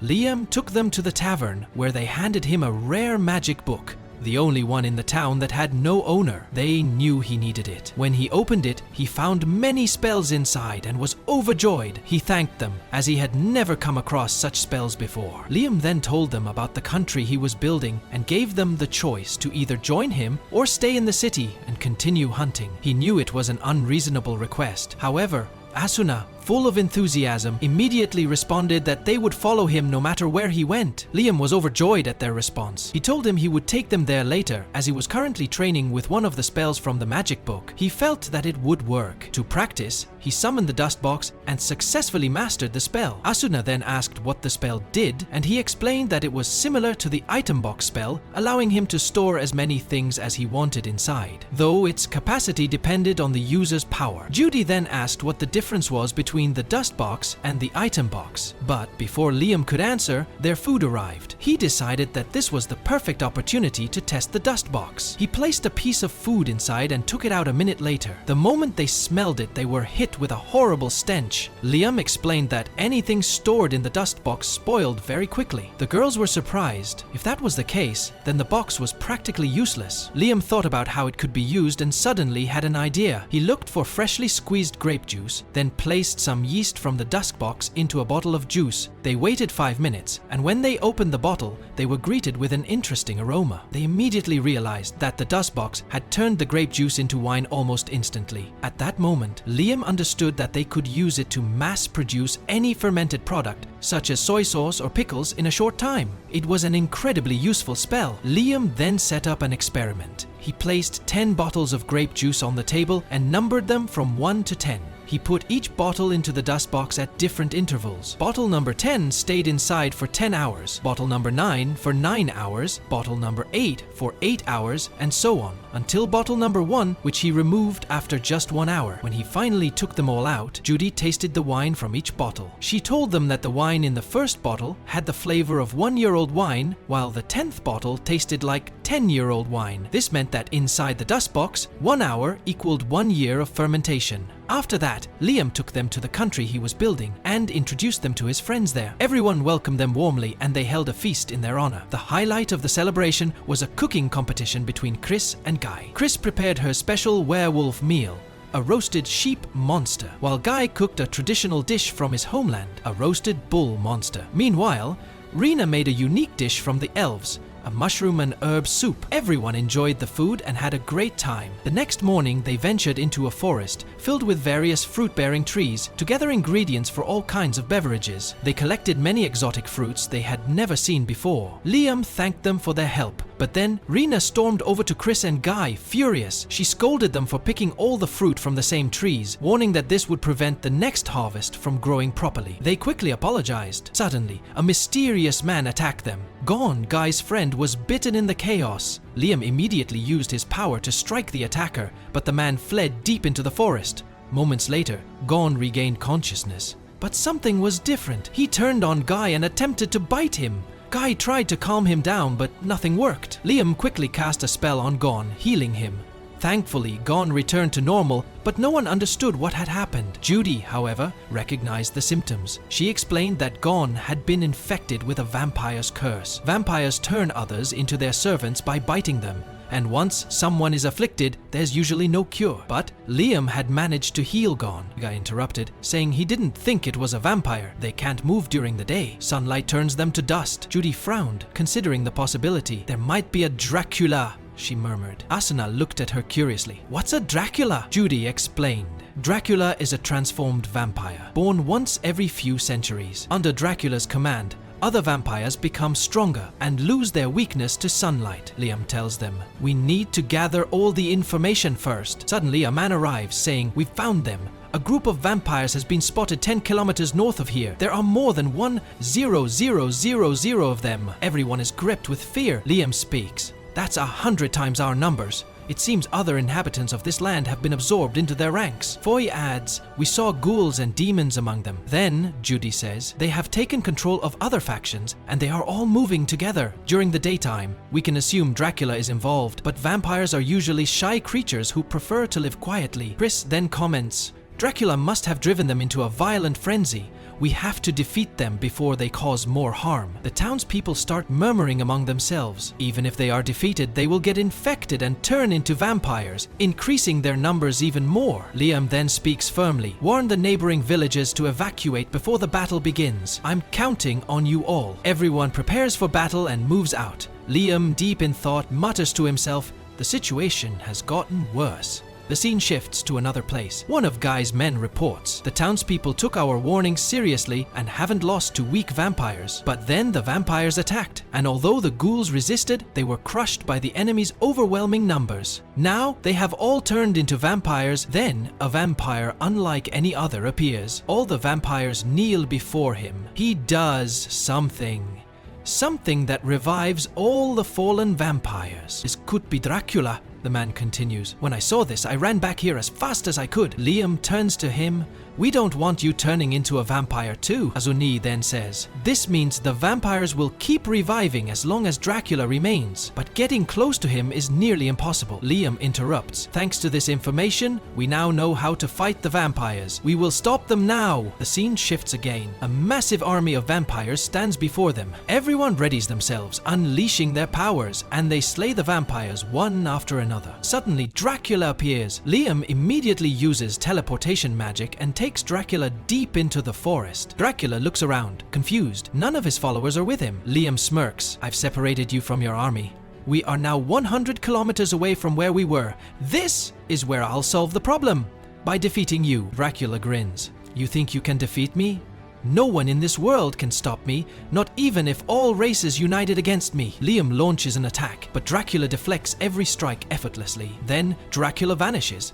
In an instant, he reappears behind Liam. Liam grits his teeth in frustration. That spell again. Then he summons his spear to strike, but no matter how hard he tries, he can't land a hit. Dracula moves in closer, grabbing Liam and sinking his fangs into his neck. But Liam quickly casts a dispel spell, escaping without a scratch. Still, he hasn't played his trump card yet. His fire magic could be boosted to an incredible level if he used the Guardian Rune Shield, but that would instantly drain his magical energy. It's his last resort, so he has to be absolutely sure it'll secure his victory before using it. He tries every type of magic he knows, but nothing works. Dracula isn't bound by the laws of this world. Since he isn't truly alive, he can't truly die either. His body is just a vessel, a tool for absorbing the floating life energy in the air. As long as this world exists, he can't be destroyed. Dracula lunges at Liam, but Liam reacts fast, using the dust box. In an instant, Dracula is trapped inside. Furious, Dracula demands to be released, but Liam stays silent. He wants to see how long Dracula can last in a space without life energy. After 10 hours, equivalent to 10 years inside the box, Dracula enters a state of biological suspension, unable to do anything. Just like that, Liam wins. One spell was all it took to defeat Dracula. Far more effective than 100 fireballs. Afterward, Liam returns to his kingdom. The scene shifts to Asuna, lying in bed with a cold.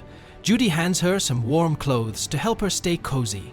As soon as she puts them on, she feels warm. Judy then brings her some soup to help her recover. Next we see Scarlett. Her assistant informs her that this product is gaining popularity among the people. Excited, Scarlett tries on the clothes and beams with joy as she feels the warmth. And that wraps up today's episode. Stay tuned for the next one. If you enjoyed the video, don't forget to subscribe and turn on notifications so you never miss an update. The episode begins in the nation that Liam established. As Liam arrives, he senses something strange about the vampires there. He asks his friends what happened, but they tell him they don't know. Suddenly, the vampires just stop moving. Asuna approaches one of them and accidentally breaks one of his fangs, which shatters easily. Lebeck quickly realizes that this must have happened because he defeated Dracula, who was controlling them.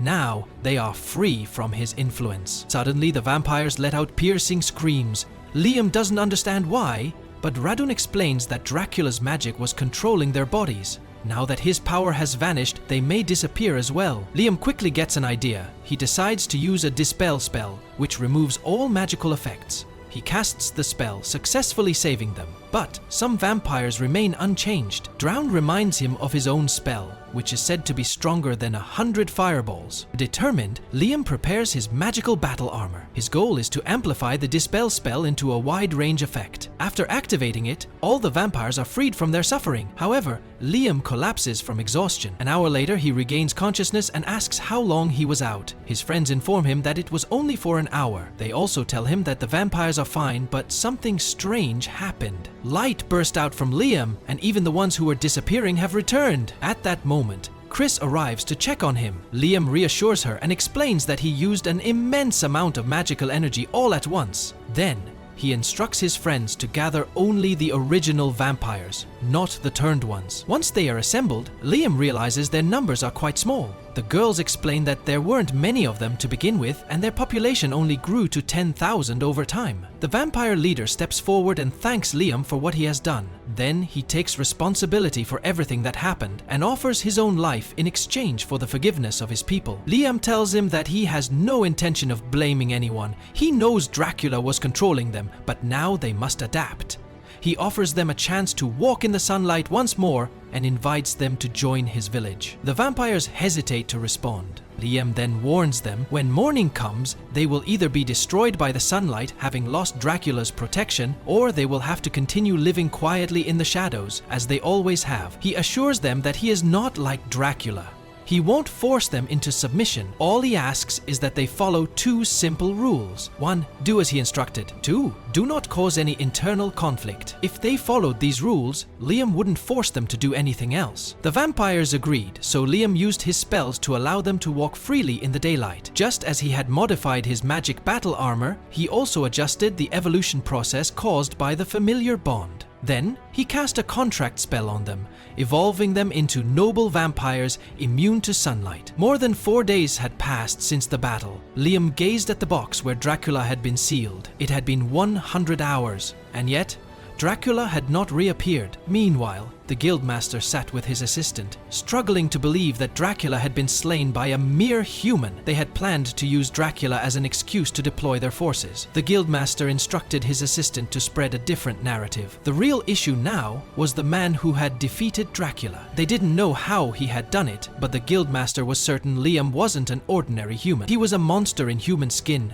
wielding 19 simultaneous spells and the power of a dragon. He ordered his assistant to gather more information about Liam, keep him under surveillance, and prepare to take over his land. The next morning, Liam sat in the garden after forming a contract with 10,000 monsters who now lived in the promised land. He didn't mind their presence. The real problem was that he couldn't think of 10,000 names for them all. At that moment, the Slylans arrived. Slime-like creatures he had named through his familiar bond. They had since evolved into slime does. They played with him for a while before Liam took a walk through his city, where everyone was working hard to build a peaceful life. The elves had refined their skills and contributed greatly to construction efforts, so Liam appointed Rena as their leader. Meanwhile, Guy and his Gigases patrolled the Promised Land, ensuring security, while Kree and the werewolves excelled at hunting, providing food for everyone. Liam had assigned tasks to all, ensuring the city's progress. During this time, Guy approached Liam, informing him that a group of humans had arrived nearby. They claimed to be merchants from Questador and requested an audience with the ruler of this land. Liam agreed to meet them, but asked Guy who this ruler was. Guy simply replied, "You are our lord." Curious, Liam asked everyone present, "Who is your lord?" In unison, they all answered, "Liam!" At that moment, Radon stepped forward and officially declared Liam the king of this land and nation. A wave of joy spread among the people as they celebrated his new title. Later, Liam visited Scarlet, who reported that she had been investigating the situation in the kingdom of Jamil during the past few days. However, she had failed to uncover anything. Even so, she was certain that the kingdom was hiding something. They clearly did not want to give up this land, but their reason remained unknown. Liam contacted Radon, asking if he had any idea what the kingdom was concealing. Radon, however, had no clue. Liam speculated that it must be something related to humans, while Scarlet guessed that it might be something so common that even the dragons hadn't considered it noteworthy. Liam believes that knowing the kingdom has no plans to leave this land is information enough. But now, what will the queen do? Will she accompany him? The queen tells him that she will continue her investigation for a while longer. Liam wishes her safety and then immediately departs for his village. Back in his village, Liam speaks with Radon, the dragon, suspecting that he knows the truth but is keeping it from him. Radon smirks and says, "Your observation skills are impressive for a 12-year-old, but if you can't answer this question, then you're just like me. Right now, we're even. So tell me, what do you think?" Liam, however, genuinely doesn't know. Radon then asks, "Do you understand what it means to be a guardian?" Liam thinks for a moment. A guardian, he assumes it must be similar to his magic battle armor, something that protects him, but that doesn't make sense. You're a great dragon, Radon. You don't need protection. The battle armor is a weapon, not a guardian. But then, what does a guardian actually protect? Suddenly, an idea strikes him. Without hesitation, he rushes to a certain room. Radon instructs him to fill the space with magic energy. Since Liam's power had increased significantly after the last battle, he should have enough energy now. Liam activates his magic, and instantly a hidden portal opens, revealing a staircase leading underground. Liam descends and finds another room similar to the previous one. However, this place feels different, almost like a magical encyclopedia. It seems like another ancient storage device. Radon confirms Liam's suspicion, explaining that this is indeed an ancient storage device. This space itself is the same size as that device, which means there are powerful spells stored here. This is the Dragon's Hoard, a place where ancient and forbidden spells gather. Liam is awestruck, his excitement surging. "This is incredible," Radon continues. "And this is just the beginning. As your magical power increases, more seals will break. You are the first human in centuries to unlock this place." Hearing that there are even more spells hidden within, Liam's enthusiasm skyrockets. Without wasting time, he activates one of the spells within the chamber. At once, 19 spells activate simultaneously, and glowing orbs appear before him.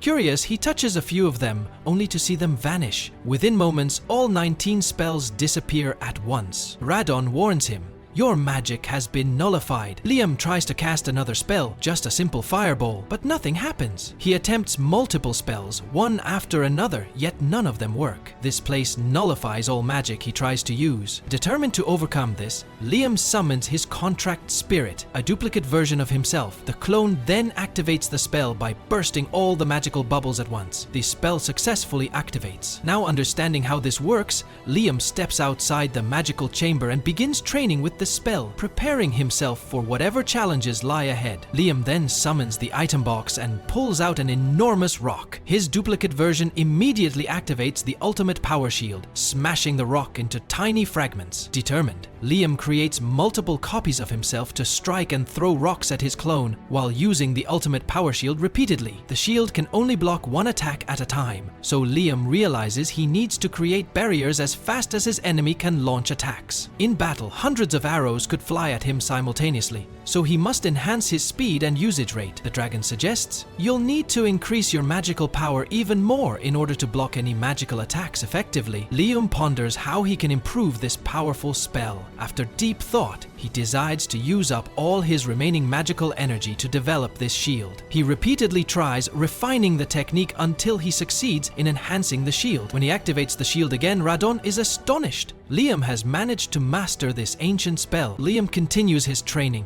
summoning many copies of himself, throwing rocks, and testing the shield. Now the shield is perfect. No attack reaches him, Radon, amazed, says. No one has broken the seals in these ruins for centuries. But you not only unlocked them, you've also enhanced this ancient spell all on your own. As evening falls, Liam glows with powerful magical energy and light. He tells us, I'm letting my body adjust to this sensation and training so I can sense any magic around me. With determination, passion, and unwavering resolve, Liam masters the ultimate magic shield spell. And so, our episode concludes. Stay tuned for more episodes of this amazing anime. Don't forget to subscribe to the channel and hit the notification bell to stay updated on everything new. Our episode today begins with Liam and Asnoa, but she is in a hurry and urgently asks him to head to point 17 immediately. Since the city has grown larger, specific points have been designated for meeting up to facilitate movement. Liam uses instant teleportation to reach point 17, where he finds Guy and the soldiers waiting for him.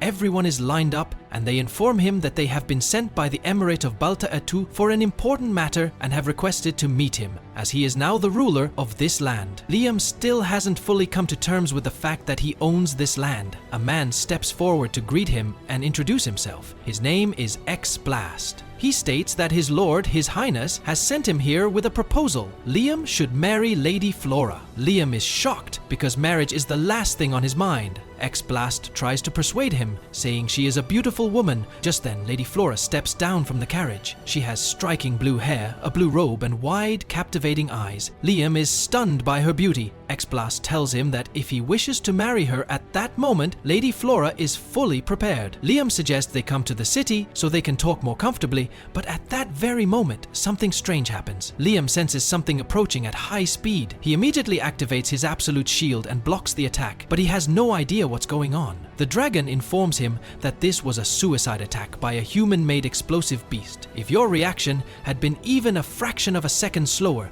you, the girl, and everyone else would have been blown to bits. But who could be behind this? What do you think, my friends? Leave your thoughts in the comments. Liam quickly looks around for X-Blast. He was just here before the attack. Could he be involved in this? Nobles are always a mysterious bunch, capable of anything. Determined to find out, Liam orders Guy to ensure Flora's safety at all costs and to protect the wounded soldiers. Then, Liam dashes off at incredible speed towards Scarlet's palace. He asks the maid if Scarlet is present, then immediately teleports her with him to investigate. Perhaps Scarlet knows something. However, she tells Liam that she has never heard of a noblewoman named Flora before. But when Liam mentions X-Blast, she reacts with recognition. She tells him that she knows the name.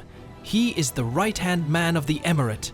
However, he is also involved in covert operations. Could this have been their plan all along? The moment Liam agreed to the marriage, the explosive beast was sent to detonate beside him. Maybe the plan was this: you marry that girl while you're in the land of monsters, then they orchestrate your tragic death at the hands of a beast. That way they could easily invade this land. Of course, this is just speculation. It could be right or wrong. Scarlet tries to identify the girl, then suddenly says, I know this girl well. She's an unacknowledged secret child of the Grand Duke. At that moment, the girl regains consciousness and shouts, Stay away from me! I'm cursed! Even if the explosion didn't kill me, the curse will. I don't want to drag you into this, Liam, but Liam uses his abilities and effortlessly removes the curse. The girl is stunned and thanks him repeatedly. She had always been told that the curse was irreversible, that it would turn its victims into monsters who would then be forced to obey the one who cast it. The dragon speaks to Liam, telling him that this situation is similar to what Dracula once did. Liam then asks Flora, has the Emirate ever taken any hostages? She shakes her head, saying, no, they've never done that before. Liam reassures her, I'll protect you. That's why you should stay with us. Later, Scarlet pulls Liam aside and tells him, those 3 neighboring countries are seriously underestimating you. I think it's time for a show of strength. But the question is, how should Liam display his power? Liam doesn't know what to do. Should he just pick a fight with someone? Scarlet responds by telling him to establish his own currency first. She then takes out a statue and tells him that this is the magical combat armor she crafted for him. It's not just about the face and limbs. Every piece is intricately made. down to the smallest individual details. Seeing the quality of its craftsmanship convinced her that he should issue his own currency. She then shows him 3 types of silver coins. When Liam examines them, he notices that one has much sharper details, while the other 2 appear less distinct. Scarlet confirms his observation, explaining, "This coin with the sharpest details is the original Jamil coin. The other versions were mass-produced by taking molds from the original. These are Jamil coins minted in various regions for general distribution. As you can see, the more they are reproduced, the more the details fade. Because of this, the clarity of a coin's engraving is a mark of artistic craftsmanship and a symbol of national strength. In other words, if you can produce coins with details as sharp as the original for mass distribution, it would be a far greater power move than waging war." Liam is convinced by her argument and decides to create his own currency. He forges a large number of coins, and when Scarlet examines them, she finds no flaws in the design or the purity of the silver.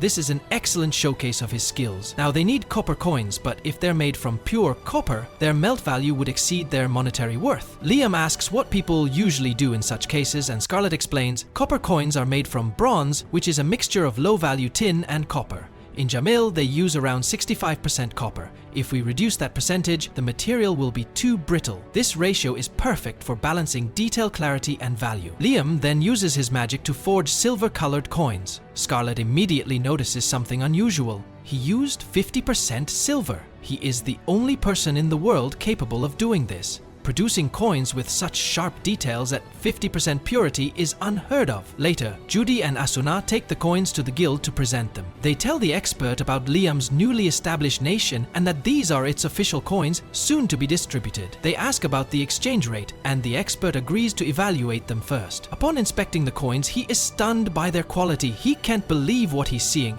Everything from the purity of the silver to the sharpness of the engraving surpasses Jamil's silver coins. Judy then asks him to examine the copper coins as well. Once again, he is amazed by the purity of the metal. Finally, he informs them, if all the coins are of this quality, their value will be 3 times that of Jamil's currency. Later, we see Liam holding a letter from the Hunters Guild. The guild considers his nation dangerous because it is located in the land of monsters. Scarlet arrives, curious about the contents of the letter. When she opens it, she finds that Albrevet has written to Liam, stating that he has heard about the city Liam has built and that he will overlook the fact that Liam did not visit him to pay his respects. But Albrevet wants to see him soon to make a deal. Scarlet is furious, but Liam calms her down. In response, she angrily rips the letter apart as if it never existed. She then tells Liam, Albrevet is not the head of the family. He's probably acting on his own to make up for his past mistake. There's no need to entertain this man's requests. Shortly after, Bruno, Liam's younger brother, arrives in the new city. He is amazed by its beauty. He then tells Liam that he wants to discuss business. Scarlet suggests they go to her new residence for a proper conversation, and they agree. Once inside, Bruno makes his request. He wants Liam to allow their family to conduct trade within his nation. He assures Liam that they will strictly follow his laws, pay taxes on time, and comply with all regulations. He understands that this land is surrounded by Jamil, Costado, and Balta, and he expects it to thrive under Liam's rule. This place could become a crucial trade hub, so he has come to formally request permission. Liam understands his brother's perspective and in turn complains about Albrevet. He shamelessly demanded to see me, even though he isn't the head of the family. Meanwhile, you, Bruno, despite being the head of a poor noble house, came here yourself and lowered your head to your younger brother. In the end, Liam approves Bruno's request. Bruno was the first to believe in him after he became a noble, and he was his only ally in the palace. Liam then telepathically consults Scarlet. She advises him, first, treat him with kindness in all matters, such as taxation and setting up trade operations in the city. Second, handle Albrevet and the Hamilton family with strictness. Be kind to those who respect you and be firm with those who underestimate you. And if necessary, use force. After the meeting, Bruno returns home. Scarlet praises him to Liam, saying, he's incredibly respectable for his age. Unlike Albrevet, who abuses his position, Bruno never exploited his status as your older brother. Instead, he approached you with sincerity from the start. He has risen from the 4th son of a noble to the head of a household, even if it's a poor one. He truly understands responsibility, unlike Albrevet, who just demands whatever he wants. The dragon then comments, That's why I once suggested to the first king of Jamil that noble titles should be stripped every 3 generations. Scarlet finds the idea fascinating, saying, "Most nobles strive to achieve something significant because of this system." The dragon continues, "I noticed that you sought that girl's opinion before fully understanding the details. Your position as king made you act that way, seeking the advice of your subordinates when you're unsure. That, in my opinion, is how a wise king behaves." That girl's suggestion was brilliant. Liam asks, "Are you referring to using currency to showcase my artistic skills?" The dragon replies, "Yes, but it will only work against intelligent individuals. If the leader of another country were like your older brother, you'd likely be invaded by fools multiple times in the future." Then Liam responds, "I'll have to fight, but my current style won't be enough. Mages have no defense while casting spells." The dragon tells him, "You have synchronized spell casting. You're obsessed with magic. If you didn't think about it day and night, you wouldn't have reached this level. There's another weakness you can suppress to compensate for those flaws. You must strengthen yourself at all times using your magical energy. Instead of shaping it into a spell, try using it directly as a power source. Can you feel the magical energy flowing through others?" At that moment, a mysterious girl emerges from Liam's body. Liam panics upon realizing she's a girl. She smirks and says, "I'll show you an example. Watch closely." She then demonstrates her magic, casting spells without chanting. Liam watches in amazement. "I'll do the same," Liam declares. "I'll strengthen my legs, but I won't cast a body enhancement spell." With determination, he succeeds on his first try, leaving the girl astonished. "You learned that so fast. That makes you worthy of my training. Play with all your strength and collapse when you're exhausted." She then surrounds Liam with strange bubbles, explaining, "You need to learn how to control your magical energy. Try infusing these 5 points with mana. Right now, let's assume your total energy is at 100. Adjust each point to exactly 20% within 10 seconds. Liam focuses and successfully completes the task. Good. Now try 25% in your left hand and right foot, and 15% in your left foot. Liam attempts it but struggles. Mixing energy levels across different body parts. That's tough. The girl chuckles. "I thought you'd lose motivation immediately, but if you master this, you'll be able to cast 19, 23, or even 101 spells simultaneously while adjusting their power. Some enemies might have near absolute magical shields, or even the ability to reflect spells. I need to cast multiple spells while launching another attack." She smirks. "But that's a problem for the future. I was planning to train you and push you past 2 more barriers." She pauses, then adds, "Maybe you really are a genius when it comes to magic." And with that, today's episode comes to an end. Stay tuned for more. If you enjoyed the video, don't forget to like, subscribe, and hit the notification bell to stay updated on all our latest content. Our episode today begins with Liam continuing his training. Radon reveals the secret of the spell, explaining that Liam must distribute his magical power properly to control it. Radon, the dragon incarnated in that girl, congratulates him, saying he's on the verge of fully mastering his magic. Then Radon asks, "Are you ready for the second stage?" Liam, shocked, replies, "Wait, there's a second stage? I'm already exhausted." Before he can react, she suddenly enters his body and exits again. When he asks what she did, Radon tells him that he'll understand everything once he completes the next task. Radon then hands him a glowing blue magical rope,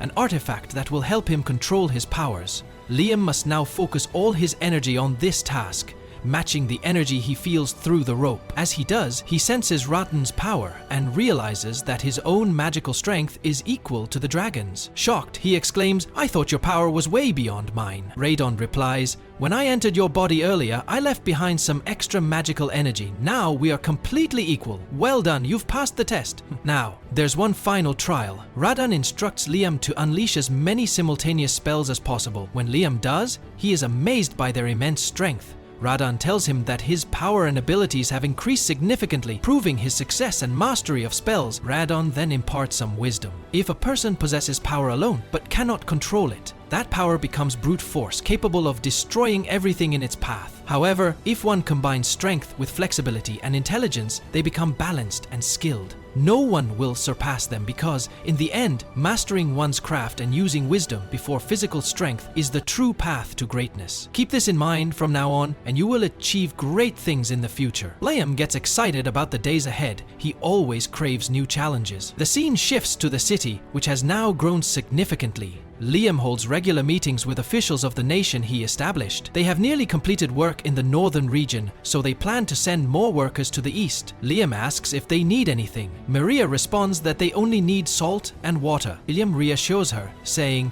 "That's simple." Maria then asks, "Can I ask you something? Where do you always get such a massive supply of water and salt?" Liam explains, "I extract them from seawater. It's easy. Using the elemental box, which can store over 1 billion cubic meters of water, I collect seawater from the ocean.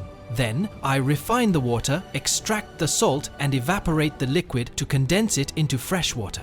Then, Scarlet speaks up, she has a direct question for the dragon. Liam relays, "Radon, the dragon, is listening. What's your question?"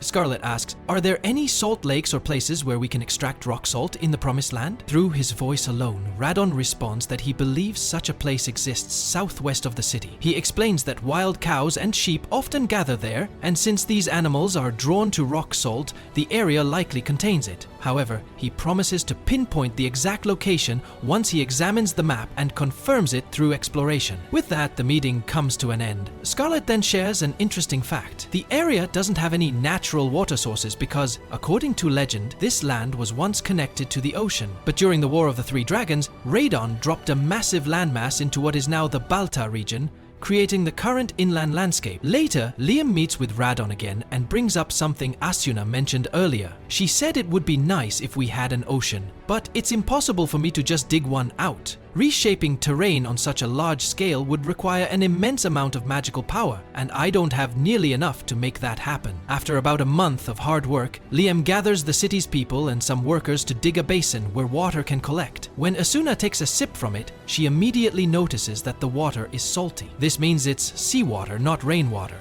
possibly coming from an underground spring or an unknown source. If that's the case, the basin might actually be connected to the ocean, ensuring a constant and self-replenishing water supply. They celebrate this discovery by spending the day swimming, playing, and having fun. The sun shines brightly, and everyone is truly happy. After they finished playing in the sea, Liam met with Scarlet. She informed him that her subordinate had just brought her unfortunate news. The Aji region in Jamil was suffering from a severe drought. Liam pondered the nature of the drought for a moment before telling Scarlet that they could provide water for them. With Celsius, they could produce all the water they needed from the sea and transport it easily using the elemental box and teleportation. Since Jamil was a neighboring nation, coexistence was the best path forward. He then told her that she would be his envoy, delivering this offer to the king. "Tell them we will provide them with all the water they need. We don't want anything in return. This is a natural disaster." After Scarlet left, Liam spoke to himself, reflecting on what she had taught him, strength and kindness together. Because of her suggestion, he was able to establish a currency to showcase his skills, and now he could name it. Instead of forcing others, he would show them that he could use his abilities for their mutual benefit. At that moment, Liam communicated telepathically with one of the girls. She told him that he truly had the qualities of a wise king. He sensed that she wanted to say something more, as her emotions seemed unsettled. She then reassured him, "What you're doing isn't wrong. Even if they are enemies, helping them during a disaster is a wise choice." But many people fail to make wise choices. The higher a person's status, the more their pride interferes, leading them to make foolish decisions. Liam found her words very convincing. At the same time, he realized she was implying that the king of Jamil might not be a good person. His friend then added a phrase, "Kindness is a curse." It was something she had once heard from a person, and she believed it explained many foolish actions. Liam grew worried about her words, hoping that nothing bad would come of this. The scene then shifted to Scarlet and Liam once again. She explained that their nation had the means to handle a disaster of this magnitude. Liam asked, "How exactly are they dealing with this catastrophe?" She replied, "So far, they've evacuated the refugees to surrounding areas and sent supplies there. But they can't transport such a large amount of water." Liam kept thinking of a way to transport the water. If it rained, that would be ideal. The scene then transitioned to Liam and his brother Bruno. Bruno, a noble from Jamil, was told that Liam needed his help with disaster relief. He agreed, as this would be a great achievement to uphold the family's reputation. Bruno quickly realized Liam was referring to the drought in Aji. Liam then informed him that the king of Jamil had refused his offer of assistance.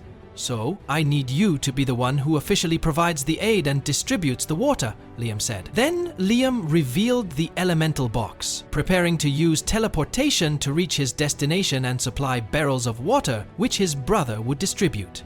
Bruno responded, providing enough water for all of Aiji will cost a lot of money. If possible, can I get a few days? Liam replied, I can pay 10 silver coins from Jamil. That's the average daily wage of a manual laborer. In 3 days, they'd earn that amount. It's fair pay. However, Liam had acquired the water at a much lower cost since he got it directly from the source. Since this was a disaster relief effort, he was only charged for labor costs. Bruno left to handle his tasks, and shortly after, Liam's friend contacted him telepathically. She warned him, they're already trying to keep an eye on you. That Jamil official said they're here to coordinate the princess's wedding, but in reality, they want to monitor you and ensure you leave IG alone. Liam was surprised. I didn't expect them to go this far. I've never even been to Aiji, so I can't teleport there. And if I'm being watched, I can't act carelessly. At that moment, Guy entered with an update. They've sent men to various locations. They're surveying the actual route to be taken for the princess's wedding preparations. Liam immediately understood. You mean the envoy from Jemmy? Guy nodded. Liam sighed. Let them do whatever they want.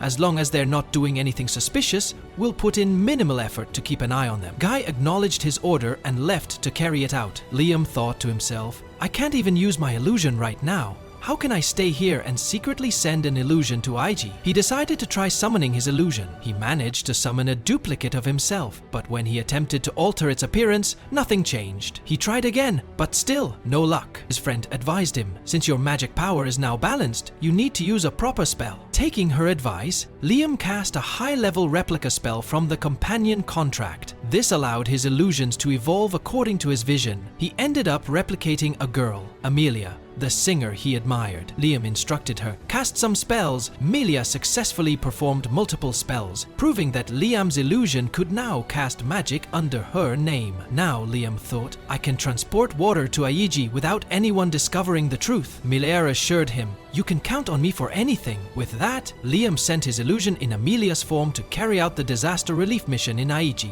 And that wraps up today's episode. If you enjoyed the video, hit the like button, subscribe to the channel, and turn on the notification bell to stay updated with all the latest content. Our episode begins with Liam on a new day. His interactions with people from outside the kingdom have brought great revitalization, and the kingdom's currency has had a significant impact, now being actively traded. Bruno played a crucial role in this, as trade with merchants from neighboring countries has begun. This land lies between 3 nations and is on its way to becoming a trade hub. Meanwhile, the region of Aiji is suffering from severe drought. However, Liam's offer to help was rejected, so he sent his illusionary double, disguised as Amelia, to the region instead. Liam notices that everyone is watching him closely, making sure he doesn't send any aid there. To avoid stirring up trouble, he decides to stay put. Suddenly, the slimes appear, wanting to play with him. The scene shifts to the workers, who are diligently carrying stones. Liam praises them for their hard work and summons a group of gnomes, ordering them to dig a trench along the road. It seems he is planning to build a city road or a sidewalk for carriages. The dragon explains the process to him, stating that the black soil needs to be heated until it melts, then poured onto the road and left to solidify. Excited, Liam wants to get started right away. He digs a trench about 1 meter deep, and the dragon confirms that this depth is sufficient. The Victory Road is used by victorious armies to march to the palace, and Liam's construction is an impressive achievement. Once the workers have gathered the black soil, he orders them to fill the trench with it. Then, he summons a group of salamanders which melt the soil until it liquefies. Once it cools, it hardens into a perfect surface. Everyone is amazed and thrilled by the result. Afterward, Liam decides to expand the roads leading out of the city. When visitors arrive, they should find a well-paved path without any obstacles. Roads connecting cities and nations are always the most important. Once the paving is complete, Liam lies down on the road, seemingly inspecting something or noticing a flaw. He then orders the salamanders to melt the top 10 centimeters of the surface. Next, he commands the gnomes to adjust the road so that the center is slightly elevated. To test it, he pours water onto the road. His plan works perfectly. preventing water from pooling in the middle. Satisfied with the result, Liam decides to apply these adjustments to all roads. Liam sits down to rest in the forest, tying a rope and leaning on it. However, he loses his balance once, then twice. Suddenly, the dragon speaks to him telepathically, saying, "I think things have gotten a little easier now, but haven't you noticed something?" Liam replies, "What is it?" "Yes, something does feel different.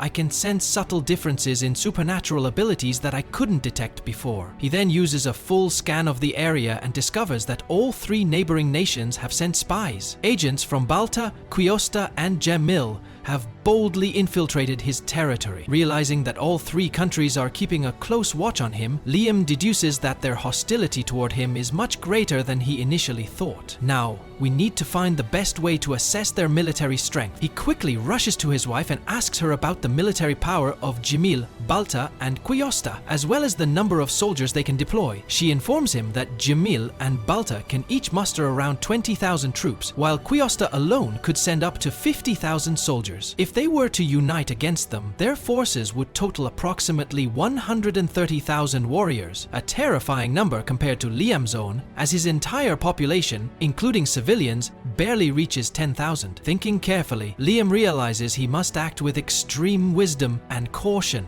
to avoid being dragged into war. He returns to his resting spot, deep in thought. There are 3 neighboring countries, but many more across the continent. I wouldn't be surprised if other nations have sent spies as well. Determined to confirm his suspicions, he uses his power again to scan the area. Then he rushes back to the workers, ordering them to retreat immediately. He summons a group of gnomes and commands them to dig straight down. They quickly excavate a massive pit. As he jumps inside, Liam is shocked to find a thin layer of mithril, an extremely rare mineral. Stunned, he exclaims, "So, the magical energy I detected was coming from this place. With this much mithril, we can craft magical battle armor for everyone. This could close the power gap between us and the other nations." Without wasting time, he calls for Scarlet and instructs her, "Spread the news immediately. Let it be known that our nation possesses mithril ore.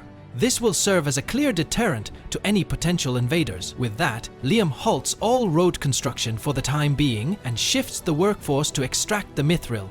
The discovered quantities are astonishing, enough to forge thousands of magical battle armors. Liam begins to think and says, "We need to build something similar to that underground temple. Those ancient ruins beneath the ground, where the Guardian Rad once stood, were actually an old storage device. If we construct a similar structure and train everyone together, we might achieve something incredible." He then asks Rina, "Can you use any supernatural abilities?" She replies, "Yes.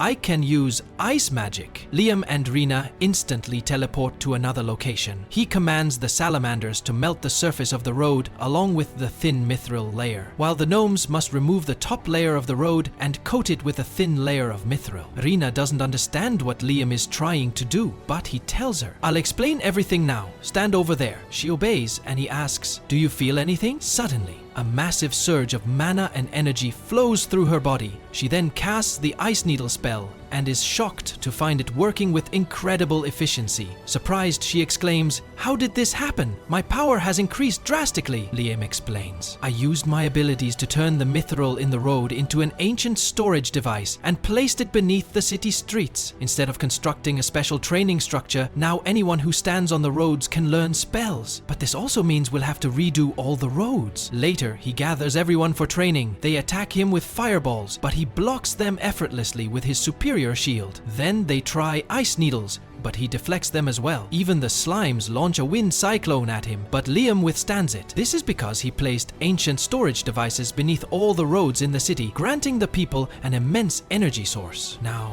anyone standing on these roads will have access to this energy, meaning even those who have never learned magic can help defend the city. But that's not all. Rina, still in awe, asks, "Wait, there's more?" Liam grins and says, "With me, you're going to witness the impossible. Now stand over there and try casting the phone spell." She quickly moves into position and utters the spell's name. To her surprise, she activates it instantly. The phone spell is a telepathic communication spell, allowing her to talk to someone using her thoughts alone. Even though she had never tried it before, she managed to cast it effortlessly. This spell transmits her normal voice over vast distances, allowing everyone in the city to use it because they are all connected to Liam. To test it, she contacts Tinasha and hears her response clearly, even though she's nowhere in sight. That means the spell was a success. Yes, everyone is thrilled as they witness the incredible advancements in the city that Liam has built. And with that, our episode comes to an end. Stay tuned for the final episode, but remember, make sure you're subscribed to the channel and turn on the notification bell so you don't miss anything new. Our episode begins with Flora, the daughter of Balta's nobility. She is one of the people who made a contract using a familiar and now lives here as Liam's future bride. Liam is planning to lay high-grade mithril on the roads leading to everyone's homes so they can use magic spells more easily. He is also considering developing spells to ignite furnaces and draw water from wells. Using such a precious material, high-grade mithril represents a significant advancement for society, even a global breakthrough. At that moment, Guy calls Liam on his new mobile or wireless phone, informing him that a group of people claiming to be dragon knights from Questador, along with their leader, are requesting to meet him. Flora is shocked upon hearing this, since dragon knights are elite warriors who ride dragons.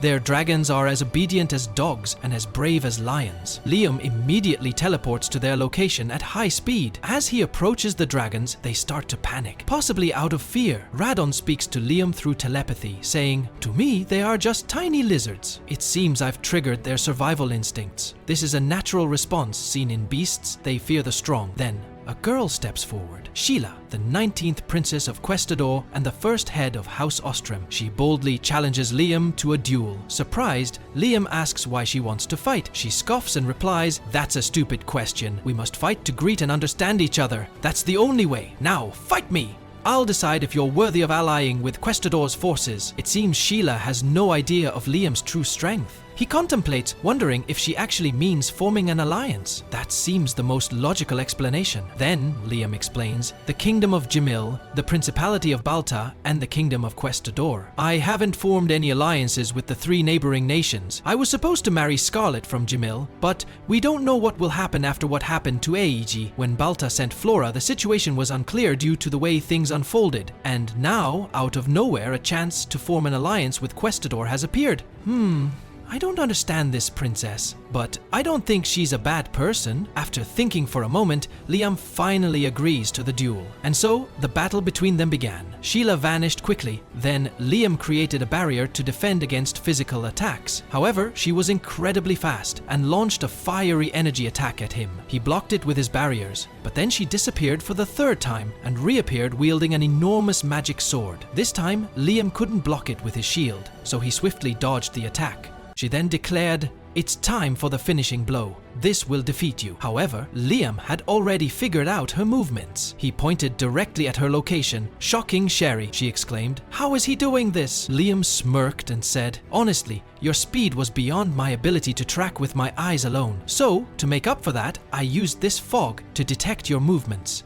Wherever you moved, the fog would disappear, leaving a gap. I then linked my magic energy to my body so that my finger would be drawn toward the areas where the fog vanished." The princess was astonished by his intelligence and immense power. She then said, "I will make you the royal court mage of my kingdom." Liam then used instant teleportation to take her to the royal palace. She was equally amazed by the incredible speed of their teleportation. He explained, "These are Radon's incantations." Once inside, they discussed the terms of an alliance. Liam asked, "What are the conditions for forming this alliance?" She replied, "A non-aggression treaty. That is the most important condition." Liam was surprised and thought to himself, "Is that really all? Could she have some hidden motive?" She smiled and said, "Don't be so surprised. This is just who I am. I keep my promises." Curious, he asked, "Did something happen to your family? Did the dragons attack before?" She nodded and said, "Yes, our nation was nearly wiped out, but by some miracle we were spared. That's why I came to you today with our dragons. I was shocked that the dragons wouldn't obey their riders, but in the end, the outcome was better than I expected. I still can't believe they refused to listen to their masters." Then she asked, "So, what do you think of my alliance offer?" Liam mentally contacted Rad through telepathy and asked, "This is your kingdom. Do as you see fit." Liam responded, "All right, but give me some advice." Rad reassured him, "It's safe. accept it. And so, Liam accepted the alliance and they shook hands. Sheila then told him that her search would not yield any answers. She asked him for the name of his nation, but he didn't respond. He hadn't chosen one yet. At that moment, Radon appeared before them and declared, "The name of the nation is Liam Radon. It is a country ruled by a human who has been granted absolute authority." Sheila was shocked that Radon revealed himself so openly. After Radon withdrew back inside, Liam resumed his meeting with Sheila, who was still trembling in fear of him. They continued discussing the alliance between Questador and Liam Radon. The official signing of the agreement would take place on another day, after Sheila returned to her country. Maybe she won't be able to stop thinking about Radon, Liam thought. The name Liam Radon might be embarrassing, but judging by Sheila's reaction, it could serve as a deterrent to war. Once their conversation ended, Liam let Sheila go and rest, having already prepared a very comfortable residence for her. He personally took her there. That night, Liam and Sheila stepped onto the balcony. Sheila was mesmerized. The windows of most buildings in the city were glowing. Liam explained, "It's a light enchantment built upon an ancient storage device, or rather, upon pathways. It functions like a magical book that extends its influence throughout all the buildings." Sheila was even more amazed. "You expanded a magic book's reach to entire buildings?" Liam nodded and said, "Regardless of the method, I created a system that allows people to use spells while inside buildings." Sheila ran to every window, looking through them. She saw that the lights remained on despite no visible power source. Then she noticed a citizen conjuring water from their hand, Liam told her. "People here can use water, light, and fire spells inside any house. The darker the night gets, the more lights appear throughout the city." Sheila, still astonished, asked, "How did you do this?" Liam revealed, "I discovered a thin vein of mithril and used it instead of a magic book, embedding it throughout the entire city." At that moment, Sheila realized that Liam had an incredibly powerful army. If everyone can use magic on such a massive scale, then he must have several magic crystals as well. Liam, noticing her reaction, asked about these magic crystals. Sheila explained, "Magic crystals can be compared to many things. They form from accumulated magical energy that flows whenever a spell is cast. Think of it like the remnants of a burned-out candle. When a spell is used, excess magical energy spreads into the air and gradually solidifies into magic crystals." Liam effortlessly cast a light spell, shocking Sheila. She was astonished that he didn't waste any excess magical energy. He explained, "Radon trained me to use my magic with perfect efficiency. I can now utilize 100% of my magical energy." Sheila immediately denied this claim. "That's impossible. No human can cast spells with such precision." After their conversation ended, Sheila returned to her residence while Liam headed back to his home. On his way, he spoke with his friend, reflecting on their discussion. "So, that means ordinary people waste a lot of magical energy?" She asked him to deliberately cast a spell inefficiently to test this theory. Liam did so, and as a result, tiny spheres of magic scattered into the air. His friend pointed at them and said, "This is the wasted magical energy you just released into the air. It's like dust floating in the sunlight." Suddenly, Liam sensed an unusual magical energy. He immediately used a detection spell and ran toward the forest. Digging in a specific spot, he uncovered a magic crystal. He asked his friend, "What should I do with it?" She replied, "Nothing. It will lose its magical power over time. Eventually it'll just become an ordinary stone with no magical energy." Liam sighed in disappointment. "I was hoping I could do something magical with it." His friend reassured him, "It's still incredibly valuable. These crystals are rarely excavated and are usually found in battlefields where countless spells have been cast. That's why they are also known as blood spirits. They are worth many times more than diamonds of the same size." Liam was amazed. Could this become a massive source of national income? The next morning, Liam summoned his brother Bruno to thank him for ensuring that things were going well in Agi. He also wanted to discuss an important matter with him. Liam then showed Bruno the magic crystals. "I want to establish a stable production of magic crystals." Bruno was astonished. "Magic crystals? Infrastructure? High-quality mithril?" Liam responded, "That's why I want to discuss trading them with you. Judging by your reaction, these crystals are extremely valuable." Bruno nodded. "Yes, they are both beautiful and rare. Each crystal has a unique pattern, which can increase its value depending on the design. If you allow me, I'll do my best to maximize your profits. Liam handed Bruno a crystal and asked him to inspect it. Bruno examined it closely. This is a young magic crystal. There's a high demand for these among young nobles and newlyweds. The layers of color and their spacing indicate that it has only recently formed. Crystals buried for years have compressed layers, making them even more beautiful. Those are rare and worth at least 5 times more. Liam then activated his power and revealed a special box. Inside this box, a year outside equals an hour inside. I've been using it for aging and fermentation, but anything placed inside for 2 weeks will experience 300 years. Bruno's eyes widened. If what you're saying is true, you could create one-of-a-king jewelry. After 3 weeks, the time had finally come to open the box. Liam said, I placed a magic crystal inside the dust box and waited for nearly 500 hours. The crystal has shrunk significantly and has also become more beautiful. Every layer is now clearly visible. This is what happens after 500 years. Bruno was astonished. You made 500 years pass in such a short time? So that's how the spell works? He then placed the crystal inside a small case, and it looked even more stunning within the container. Almost like magic. Bruno responded, this isn't magic. It's a technique that merchants use. Liam stored the box in his inventory. It should have been transported to the other side by now. After I finish my discussion with Sheila, this will serve as a symbol of friendship. The scene then shifted to the royal palace. Liam said, I sent a delegation of elves to Questador, and among them was a duplicate of me, one of 1,000. This girl will present the king with this box as proof of our nation's friendship. The king was astonished. What is this? I've never seen a magic crystal like this before. He immediately summoned an appraiser who examined the crystal and confirmed this is absolutely real. Its age is between 400 and 500 years. The king and everyone present were in shock. The scene then shifted back to Liam and Bruno. Liam said, I hope things go smoothly this time. Previously, I used silver craftsmanship to showcase my artistic skills to neighboring nations. However, that alone seemed too aggressive. So this time, I decided to provide water to a drought-stricken region. I sent a delegation to an allied nation with a precious gemstone as a gift. It felt like a safe way to offer friendship. Bruno understood his intent. You're displaying your power, but without being overly forceful. Liam nodded. That's right. Raw strength and soft diplomacy together form the foundation of true power, and I can do both naturally. This plan was a combination of Scarlett's proposal and Rad's strategic thinking. Consultation is the best approach. No matter the topic, you should always seek advice from a group of people. Even if they're younger than you, each one might have an idea more brilliant than the other. The scene then shifted to Liam's duplicate and the elven leader, Rena. She ran toward Liam at full speed. He asked, how did things go? She grinned. Everything went perfectly, thank God. The Queen of Questador was fascinated by the magic crystal. At first, they couldn't believe it was real. They even said that a crystal of this value could buy a huge farm. Liam was surprised. Wait, it's worth that much? Rena nodded. Yes, and because of that, they sent us these gifts in return. If they've given us something back, it means we've successfully established a friendship with them.